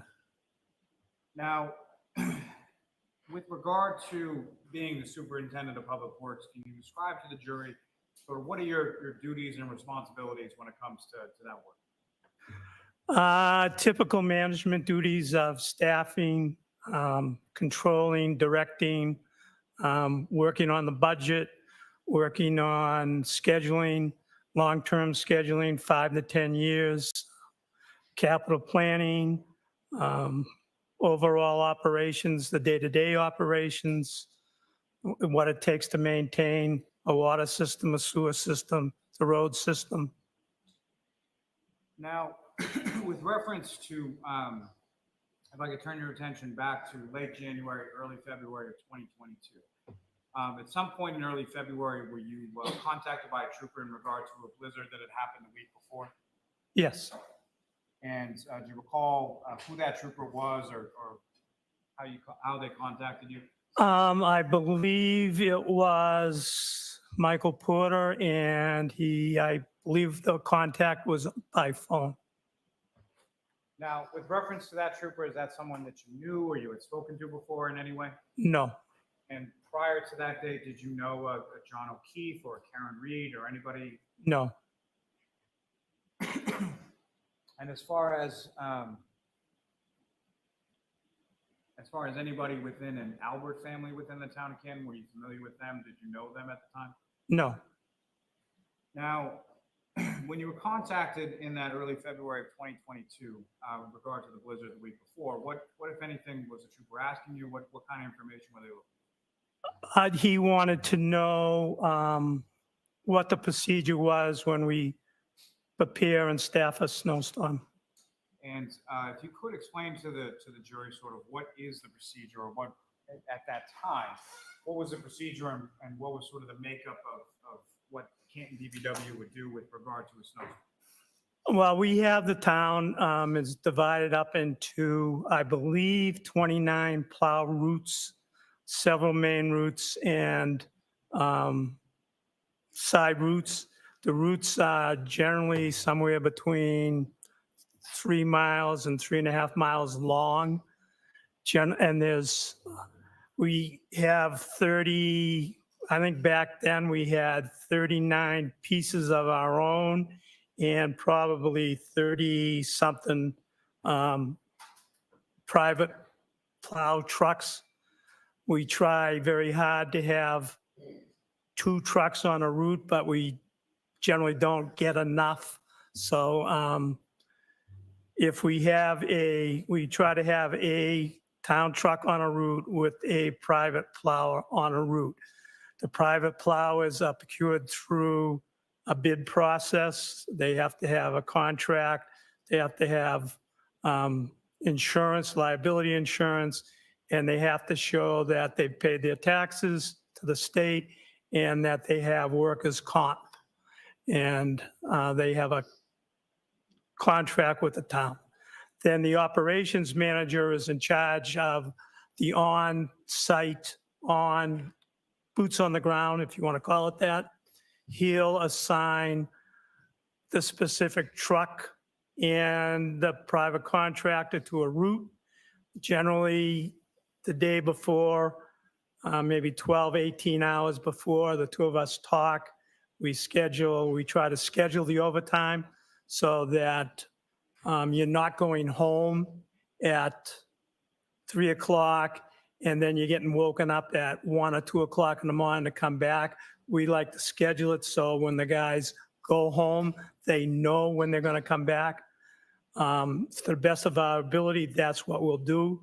We'll tell the contractors when they are expected. And generally, if we're plowing, it starts with a sanding operation. So we would have a sanding fleet, which is maybe a dozen trucks. They'll come in early, and then the rest of the public works people come in at a scheduled time. And so there'd be about, and correct me if I'm wrong, there'd be about 30 some odd trucks that were sort of DPW trucks? A few more. I'm not sure the exact number. It's probably 37 or 38 because that counts sidewalk plows too. So there may be, I think there's 3 sidewalk plows, so there's probably 34 or 35, we'll say, between medium-sized trucks and the big construction trucks.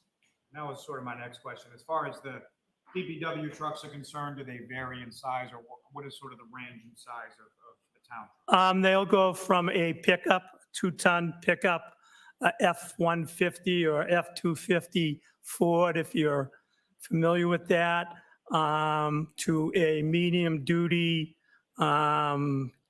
20,000 to 22,000 pound truck up to a large construction truck, which is generally 26, 28,000 pounds.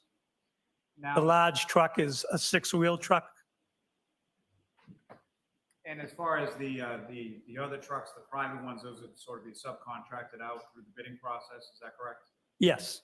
And would the range, as far as the size of those trucks, would that be similar or something different? They are pickup trucks, usually lighter pickup trucks. There may be a couple of front-end loaders. There's probably, I don't think there's any big heavy-duty trucks, but they're probably pickups, might be couple of Jeeps, pickups. Again, a medium duty like an F-350 or F-450 pickup. Those are Fords, and loaders. Now, with respect to questions or what you were asked about by the trooper, was there a specific sort of street or plow route that the trooper was inquiring about? I believe he asked who was down, that's Fairview, or down in the Cedar Crest area, that's what we call it. I believe that's what he asked me. Your Honor, may I approach? Yes.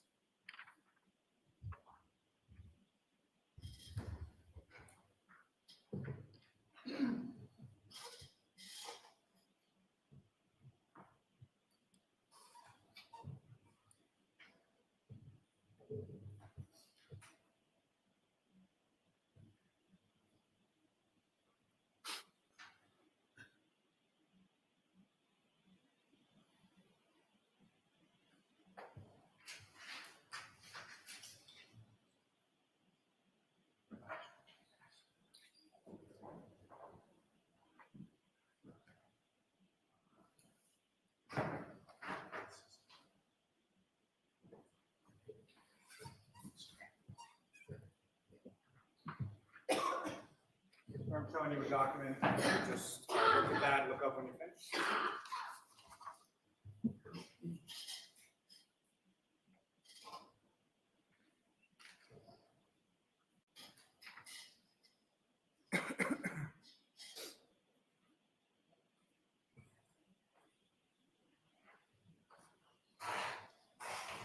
Do you recognize that, sir? Yes, sir. And what do you recognize it to be? This would be a plow plan for that day. It's a plow plan for the season, but it is particularly a plow plan for that storm of January 28th through January 29 of 2022. Thank you. May I approach again, Your Honor? Yes. Come out to seek to introduce in a minute the next exhibit. Okay, I have no objection. thank you.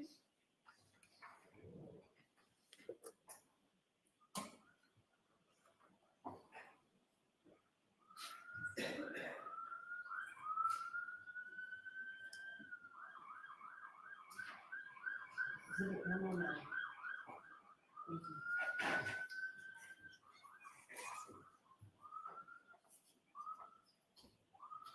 Charlotte, when it comes to that form for you that's now been marked as Exhibit 109, I just have a couple questions for you in regard to what's listed there.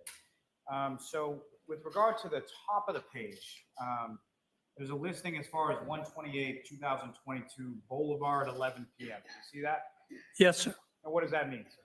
That means that the first group of workforce, which would be the Sanders, were scheduled to come in at 11 o'clock that night.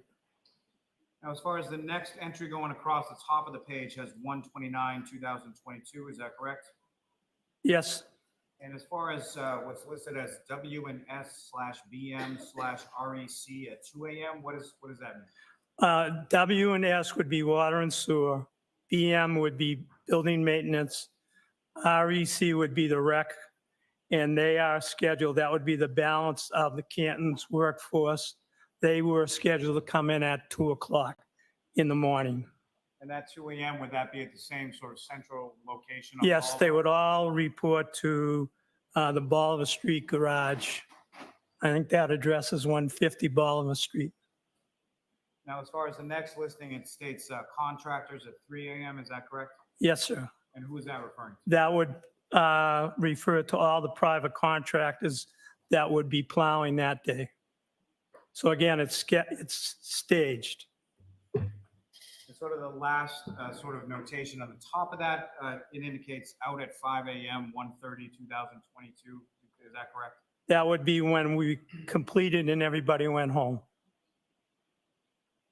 Now, with reference to the Cedar Crest neighborhood or the area that would include Fairview Road, there's different route numbers that are assigned, is that correct? Yes, sir.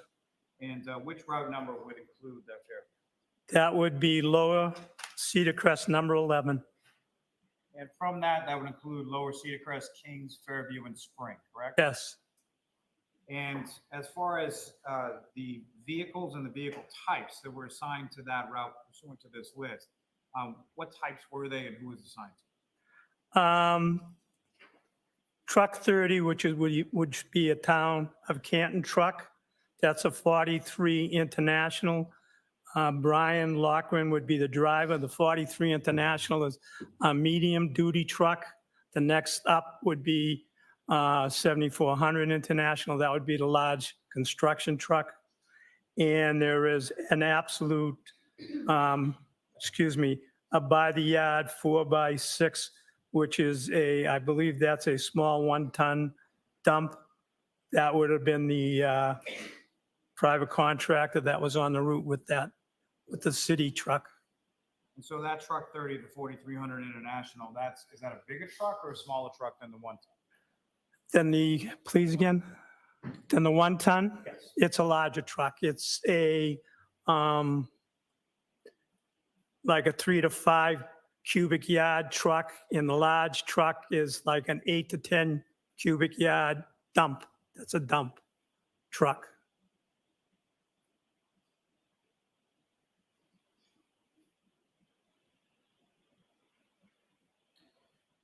And as far as the height on that International, would that be, how much would it be taller or shorter than say a 1-ton dump?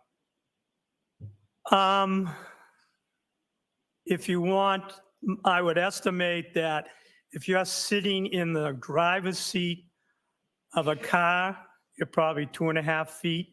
When you're sitting in the driver's seat of a 1-ton, you're somewhere around 3 feet. When you're sitting in the driver's seat of this 4300, you're probably somewhere around 4 to 4.5 feet. And when you're sitting in the big construction truck, you're another 8 to 10 inches, 5 feet plus. Now, when you're driving or when the plow drivers are plowing the roads, excuse me. What, if any, sort of instructions are they given as far as how to first start plowing the roads when they first come upon sort of dropping the plows and going?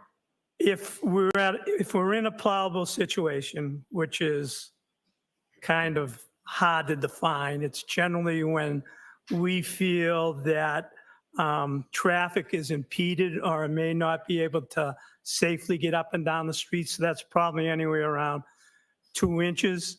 They're instructed, and we're expecting a heavy snow.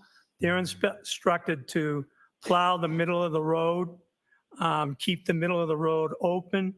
And as they make their way through the route, they're supposed to push back a little bit. If they try to clean a whole lane and then come back and do the lane again, generally they end up being in trouble and they can't keep up if it's a heavy snow.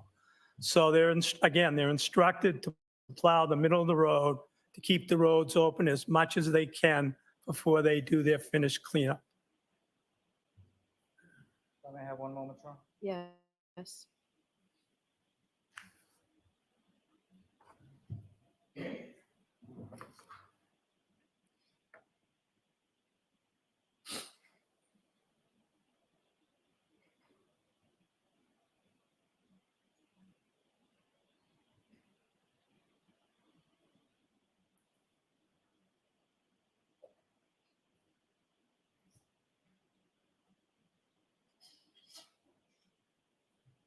Thank you, sir. No further questions. All right, Mr. Yannetti? Thank you, Your Honor. Good afternoon, Mr. Trotter. Sir, Michael Proctor called you on February 3rd of 2022. Does that sound right? It may be, I'm not sure of the date. It was within days of the big snowstorm, correct? Yes. You knew that he was investigating the death of John O'Keefe, which had occurred on January 29th, correct? I did not know that.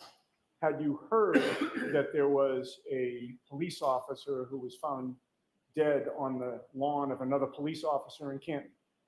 Well, I knew, yes, I knew. It's fairly big news at the time, Yes. correct? And were you aware that that was why Michael Proctor was calling you, related to that investigation? After he called and identified himself, he said that is why he was calling. Of course. Now, you spoke with him over the phone only, correct? Yes. He never came down to the DPW to meet you in person, correct? Not me, no. And he never asked to interview any of your employees, correct?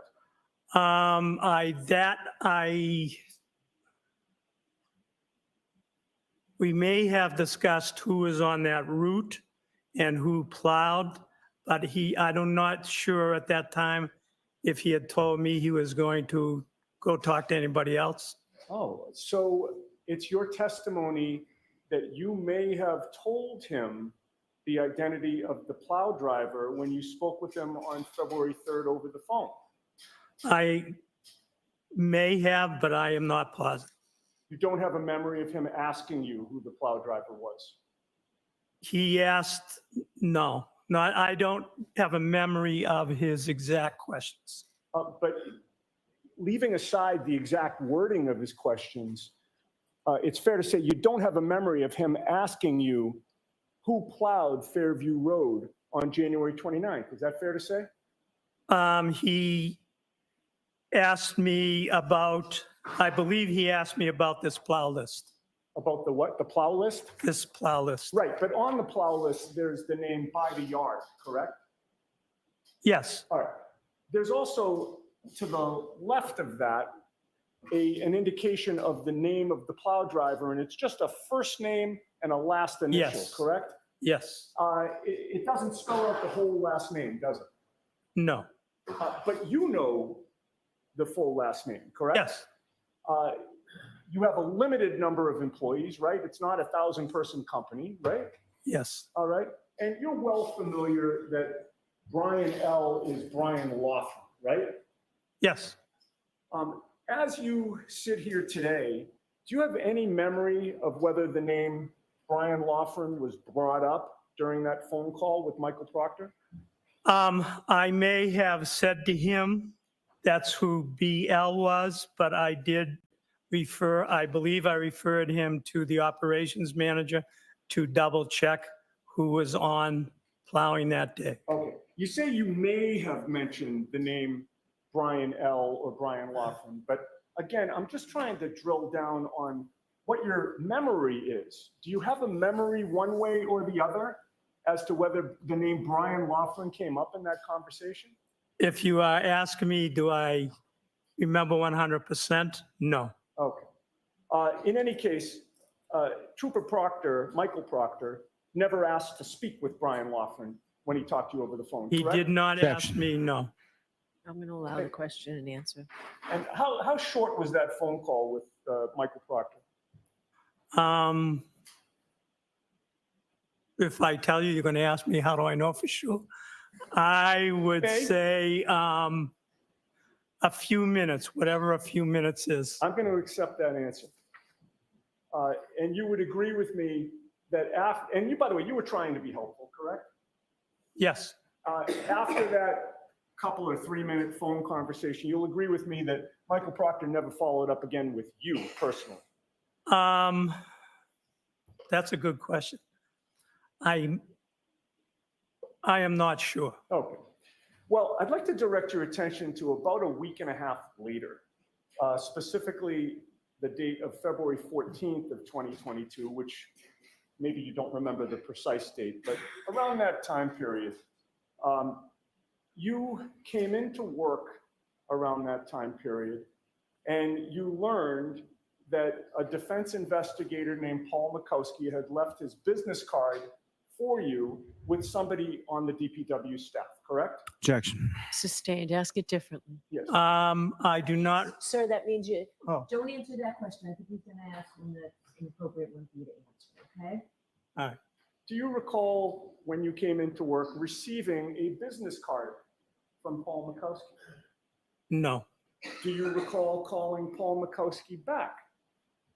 no, Do you recall speaking to any investigator from the defense at any point within a couple of weeks after you spoke to Trooper Proctor? no, Do you deny telling Paul Mikowski to call Bill Walsh? Objection. Sustained. Who is Bill Walsh? Billy Walsh is the operations manager for Is he the Highway Department supervisor? yes, Did the name Bill Walsh ever come up in your conversation with Michael Proctor back in on February 3rd? Objection. Did that name come up when you first spoke with Trooper Proctor? again, I believe I mentioned it, but I am not positive. And is it fair to say that the Canton DPW has their own plowing and sanding trucks? Yes, Does one of them in particular have a nickname? if they do, I don't know what they are. Have you heard one of your trucks being called Frankenstein? Objection. Sustained. You don't drive the trucks, correct? No, I do not. But Brian Laughlin does? Yes, he does. And Brian Laughlin was driving the truck that plowed Fairview on January 29th of Yes. 2022? Objection. Let me have a moment. Yes. It'll stand. The answer will stand, Mr. Lowry. Let me just have a moment. Richard.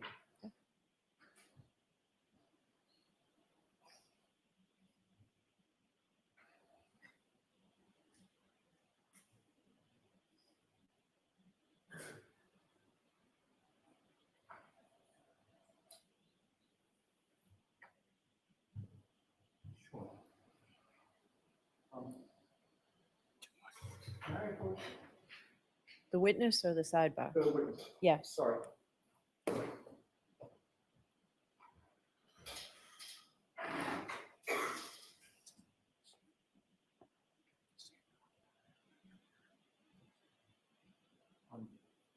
Do you have reading glasses as well? Or Well, I have, yes, but you're able to read the exhibit that you have in front of you? yes, Terrific. handing you another document, sir. And I would ask if you would compare that document with the document you have in front of you and tell the jury if it's the same document or not.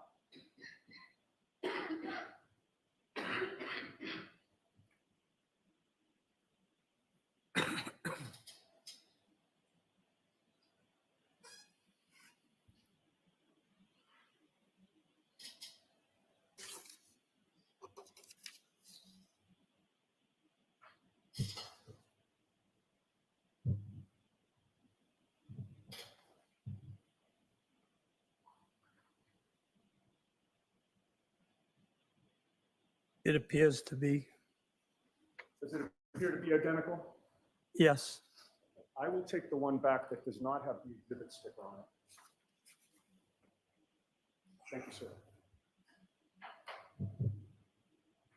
And I have no further questions. Thank you. Any follow-up, Mr. Lally?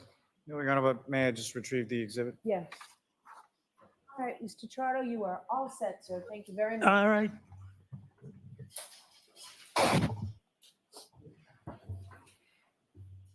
You have another witness here, Mr. Lally. Yes, Your Honor.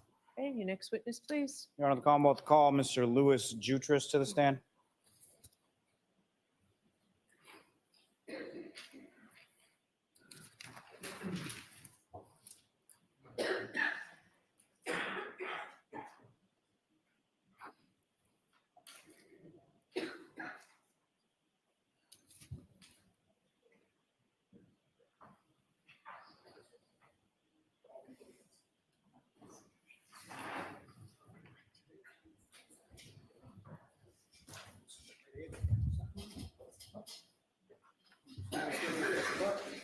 Raise your right hand. You solemnly swear the evidence given to the court and jury in the case now and herein to the truth, the whole truth, and nothing but the truth, so help you God.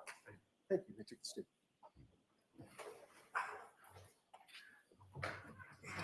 All right, Mr. Lally. Thank you, Your Honor. Good afternoon, sir. Good afternoon.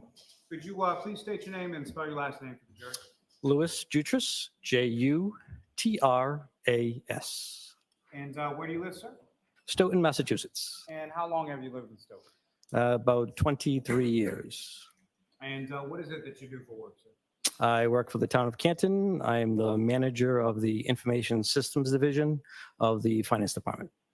And The what? how long have What you was- been I'm doing sorry, this? what was the last part? Of the Finance Department. Thank you. And sir, how long have you held that position? Almost 25 years. Now, if you could explain to the jury, just as far as your job is concerned, what does that relate to, or what is it that you do as a director of informational services? Sure. So my responsibilities are for the municipal departments and all the technology associated with that. And does that include everything sort of from cell phones to GPS in town vehicles to security systems, things of that nature? Yes. Now, with reference to your department, how many people work in your department? There's 3 of us in total, myself and 2 others. Do you essentially supervise the other 2 people as well? Yes. Now,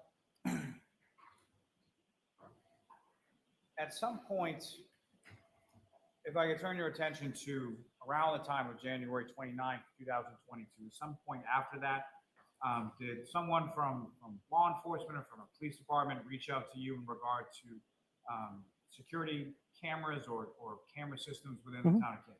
Yes, I received a notification from the Lieutenant Gallagher that there was a motor vehicle incident in town, that the state police would be looking for some video footage. And so you received an initial notification from Lieutenant Gallagher telling you that the state police would be reaching out looking for video. Correct. And at some point shortly after that, did you receive any sort of, did anybody from the state police reach out? Yes. Trooper Dunn reached out. We had a phone conversation. We had email correspondence relative to dates and times. We had pulled some footage from one site in Pequaside Farm that was put together. And then after that, there was a request for anything facing Washington Street, either from Town Hall or from the library. And so as far as what was relayed to you by Trooper Dunn, what was sort of the description or what was it that you, were they asking just specifically timeframes or did you get any other information as far as what you were looking for? From what I recall on it, there were 2 different timeframes between 12 and 1, and then between 5 and 6. That was in our discussion and correspondence relative to town hall. And just to be clear, that's from 12 a.m. to 1 a.m. and then 5 a.m. to 6 a.m.? Correct. Now, as far as the Peckwoodside Farm, describe to the jury sort of what kind of location that is or what kind of town property it is and where it is in relation to the town. Yes, so the physical area is off of Pleasant Street, which intersects with Washington Street, closest to Dedham Street and the police department. That's a large area, big white house, and we have cameras that, face the entrance, the street, and the surrounding building. As far as the coverage from those cameras, have you had occasion on either this occasion or prior occasions or subsequent occasions to look at sort of the view that the camera gets from Peckwoodside Farm? Yes, yeah, we have a straight shot down from the building, down the entrance driveway, right to the street. The other cameras that are around there's a couple of doorbell type cameras that physically focus on specific sections, and then other ones cover the general grounds around the building and the backside. All right. So can I interrupt for a minute, sir? Could you please spell the name of the farm? Yep, Pequiside, Pequitside. Thank you.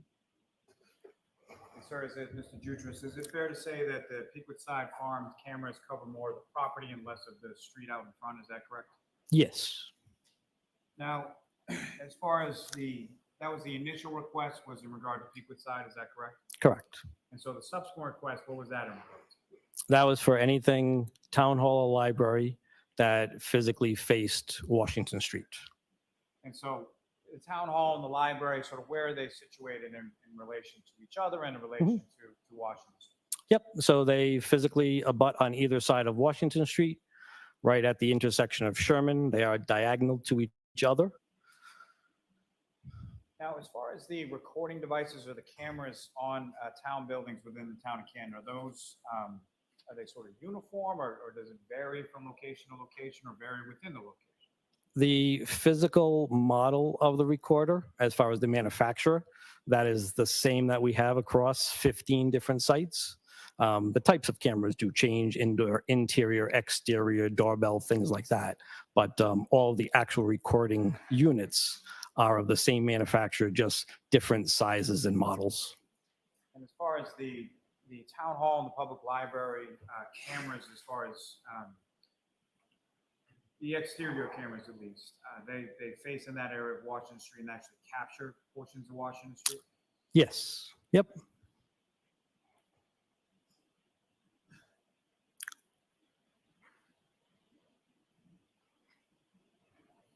Now, as far as the cameras are concerned, particularly the exterior cameras that we're talking about as far as the library and the town hall, how are they sort of set up to record? Is it one continuous recording? Are they motion activated? How are they?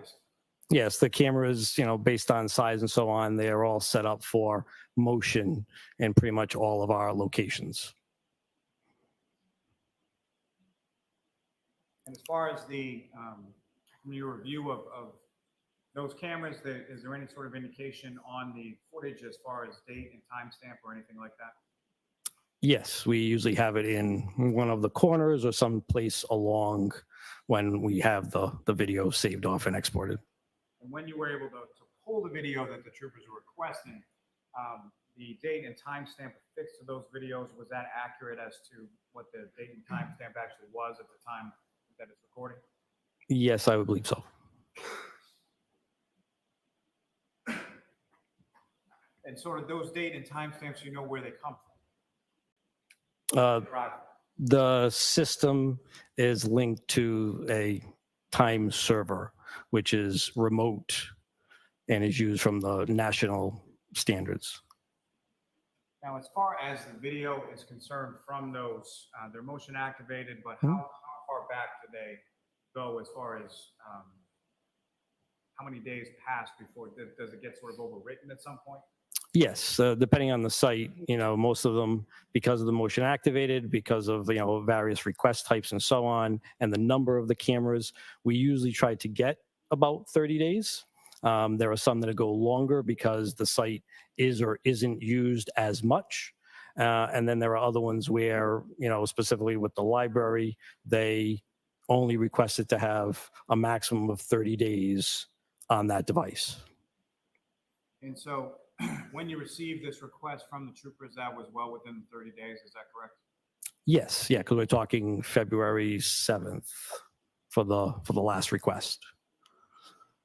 Now, as far as the video that you exported, well, let me ask you this. As far as when you were asked to retrieve that video, can you explain sort of mechanically the process, how you got that video and how you delivered that to the troopers?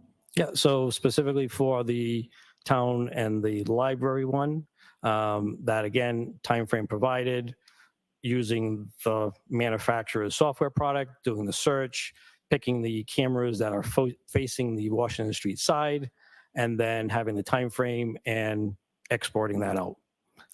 That becomes, depending on the size of it, either a full executable that can just be opened and viewed, or a combination of files that has a player with it.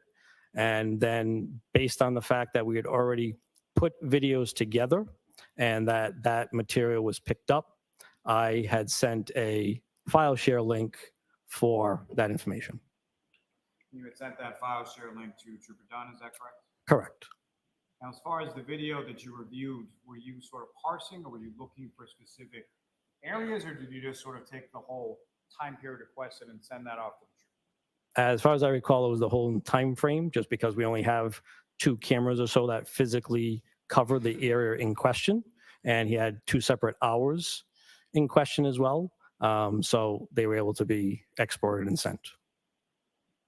Now, as far as this particular video, this is video only, correct? There's no audio that's attached to these cameras? Correct, no audio.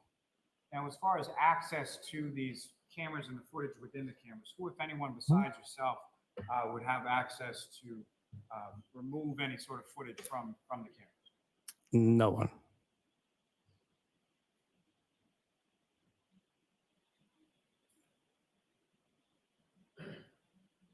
Now, sir, before we get to the camera footage specifically, I just want to ask you about another area.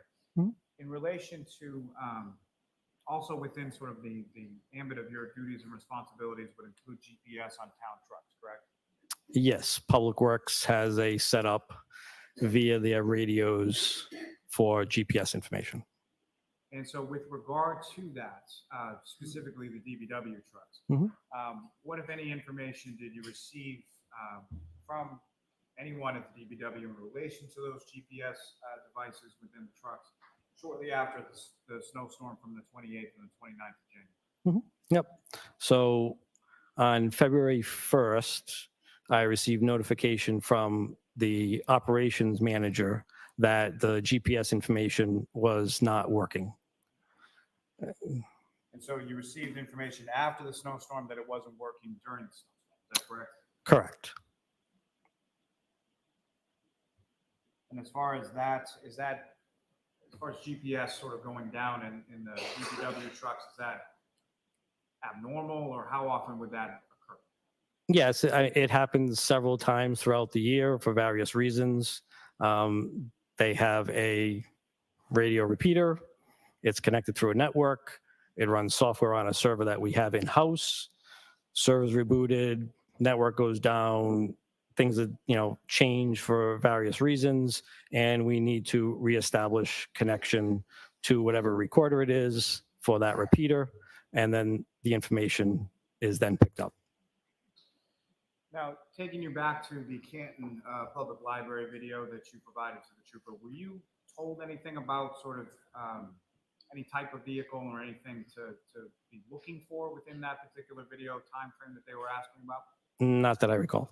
Did you recall ever actually watching the video yourself as far as confirming sort of what it was?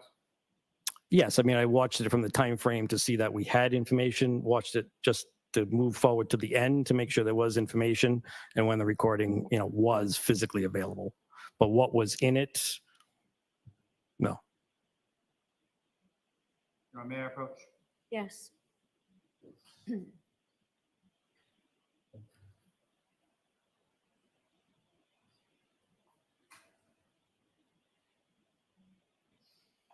Sir, I'm showing you a disc. Just ask you to, as far as that video from the Canton Public Library, you've seen that video subsequently, is that correct? This disc with the wording on it? Yes. No, I have not seen this. Not that specific disc, I'm sorry, sir, but the footage, have you been shown that particular video footage, or did you review that footage before you gave it to the troopers? This is not mine to the trooper. Understood. May we approach? Okay.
All right, so you both agree that this will be the next exhibit? Yes. Yes. Hand that to Madam Court Reporter.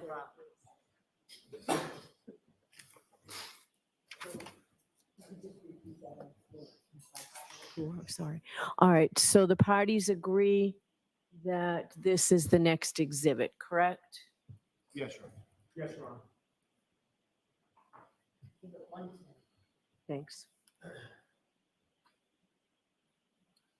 Your Honor, with the court's permission, I would just ask to briefly, publish Done. portions from those. Hold on. Yeah, I'm sorry. yes. Yes. Ms. Gilman, if I could have the first video portion from 12 a.m. to 1 a.m.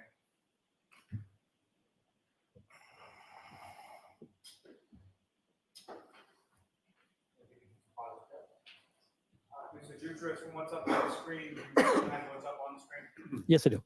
And as far as the view from this camera, this is from the library, is that correct? Correct. And so as far as what we're looking at here, this is the view from the camera as you observed it on the security camera and as you provided it to the trooper, correct? Yes, sir. I'm sorry, sir, do you have is there a laser pointer up on the desk in front of you? Yes, sir. Are you familiar with this area as far as the area of Canton? Yes, yes. Town Hall is right across the street. And I'm sorry, I stepped right over your words when you were saying that. Yeah, so Town Hall is right across the street, and the intersection here is at Sherman, and this is Washington, the longest street that you'll see. So Washington sort of runs parallel with the street, and then Sherman is the street that appears to intersect with Washington. Correct. In the area of the town hall. Yes, sir. Thank you. So if you could take that down and just put up the 5 to 6. Again, sir, what's up on the screen? Do you recognize that? Yes. Is this essentially the video that you provided to the troopers or retrieved from the Canton Town Library from 5 a.m. to 6 a.m. later on that day, January 29th? Yes, sir. And the orientation as far as Washington Street, Sherman Street, that's all the same in reference to the earlier. The camera hasn't moved. Correct. Thank you. You can take that. may I have one moment, John? Yes.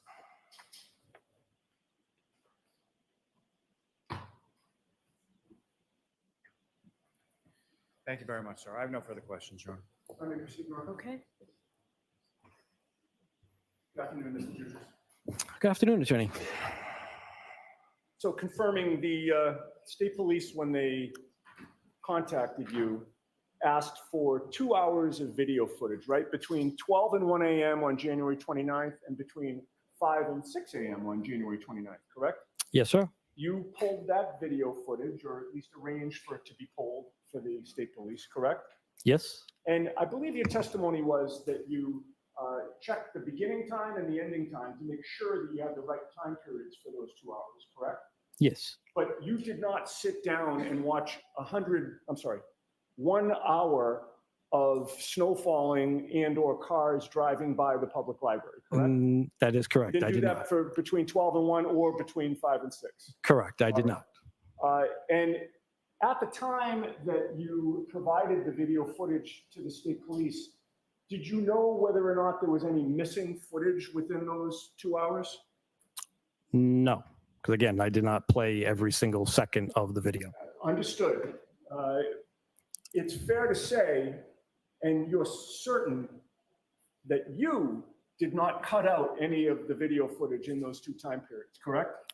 Correct. It's motion activated. That's the only piece. You provided the state police with the raw footage as it existed in your possession at that time, correct? Yes. And at that time, you knew that the raw footage was only saved for between 30 and 60 days? That one is less than 30, yes. Right. Now, as of early February, when you were dealing with the state police, you knew that Karen Reed had been arrested and charged in court, correct? I do not recall if I had that information. You knew that there had been a police officer found dead on the lawn of another police officer in Canton? At that time in February, I believe so. And that likely would have been discussed when the state police called you? I do not recall the conversation other than asking for video footage for Washington Street.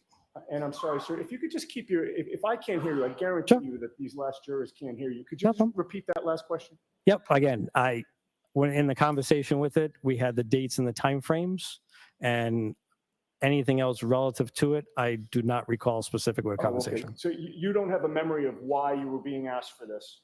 Correct. I know it was for a motor vehicle accident. Who and what, I do not recall if that was ever mentioned specifically. Okay. And you would agree with me that as the IT director, you had the ability, if you wanted to download the footage onto some hard drive to preserve it, if you wanted to do that? Yes.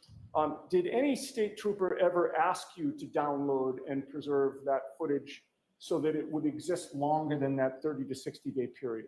No. And so it's fair to say you did not do that, correct? Correct. You complied with what they asked you to do. Yes. Now, skipping ahead to April 6th of 2023, you were contacted by Michael Proctor, a state trooper investigating this matter, correct? I do not recall. Do you recall Michael Proctor asking you to provide to the defense in this case the same raw footage you had previously provided to the state police? No. And you don't recall telling him that you couldn't do that because after 30 to 60 days, the footage is gone, correct? I had a phone call with what I thought was Trooper Dunn asking for another copy of the data and telling him that I did not have it and I couldn't recreate it. I see. Oh, so you assume If it was Proctor, but no, I thought I was speaking with Trooper Dunn. Trooper Dunn was the name that you remembered from February. Correct. That was the first interaction I had. And when they mentioned state police, you assumed it was the same state police trooper, correct? Yes. It's fair to say that once you shared the footage with the state police in February of 2022, you didn't control what they did with it after that, correct? Correct. And you have no personal knowledge about how they preserved it or didn't preserve it, correct? I'll allow it. Do you have any idea? No. And one last question. You cannot testify about whether any video was removed from the footage after you provided it, correct? Objection. Sustained. Nothing further, thank you. Hey, you follow up? No redirect, Your Honor. All right, sir, you are all set. Thank you. Another witness. I do not, Your Honor, no. May we approach just on?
So You are George, unmuted.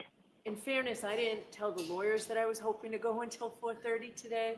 And I understand, as sometimes happens with law enforcement witnesses, they get called away. So that's it for today. Now, next week, I would like to go as much as we possibly can on the days that we're here for full days. So Monday is a full day. I would like to go until 4:30 if everybody can, with the shortened lunch hour. Tuesday, we're not in session. Wednesday is a full day again, we'll go right till 4:30 with the shortened lunch. Thursday is a half day, maybe even closer to 12, and Friday we will not be in session.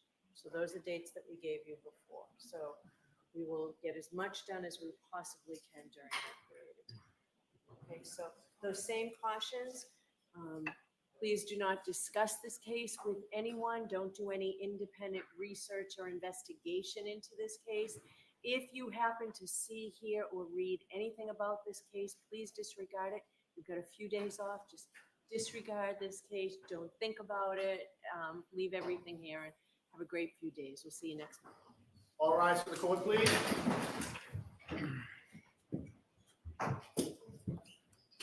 Follow me, please.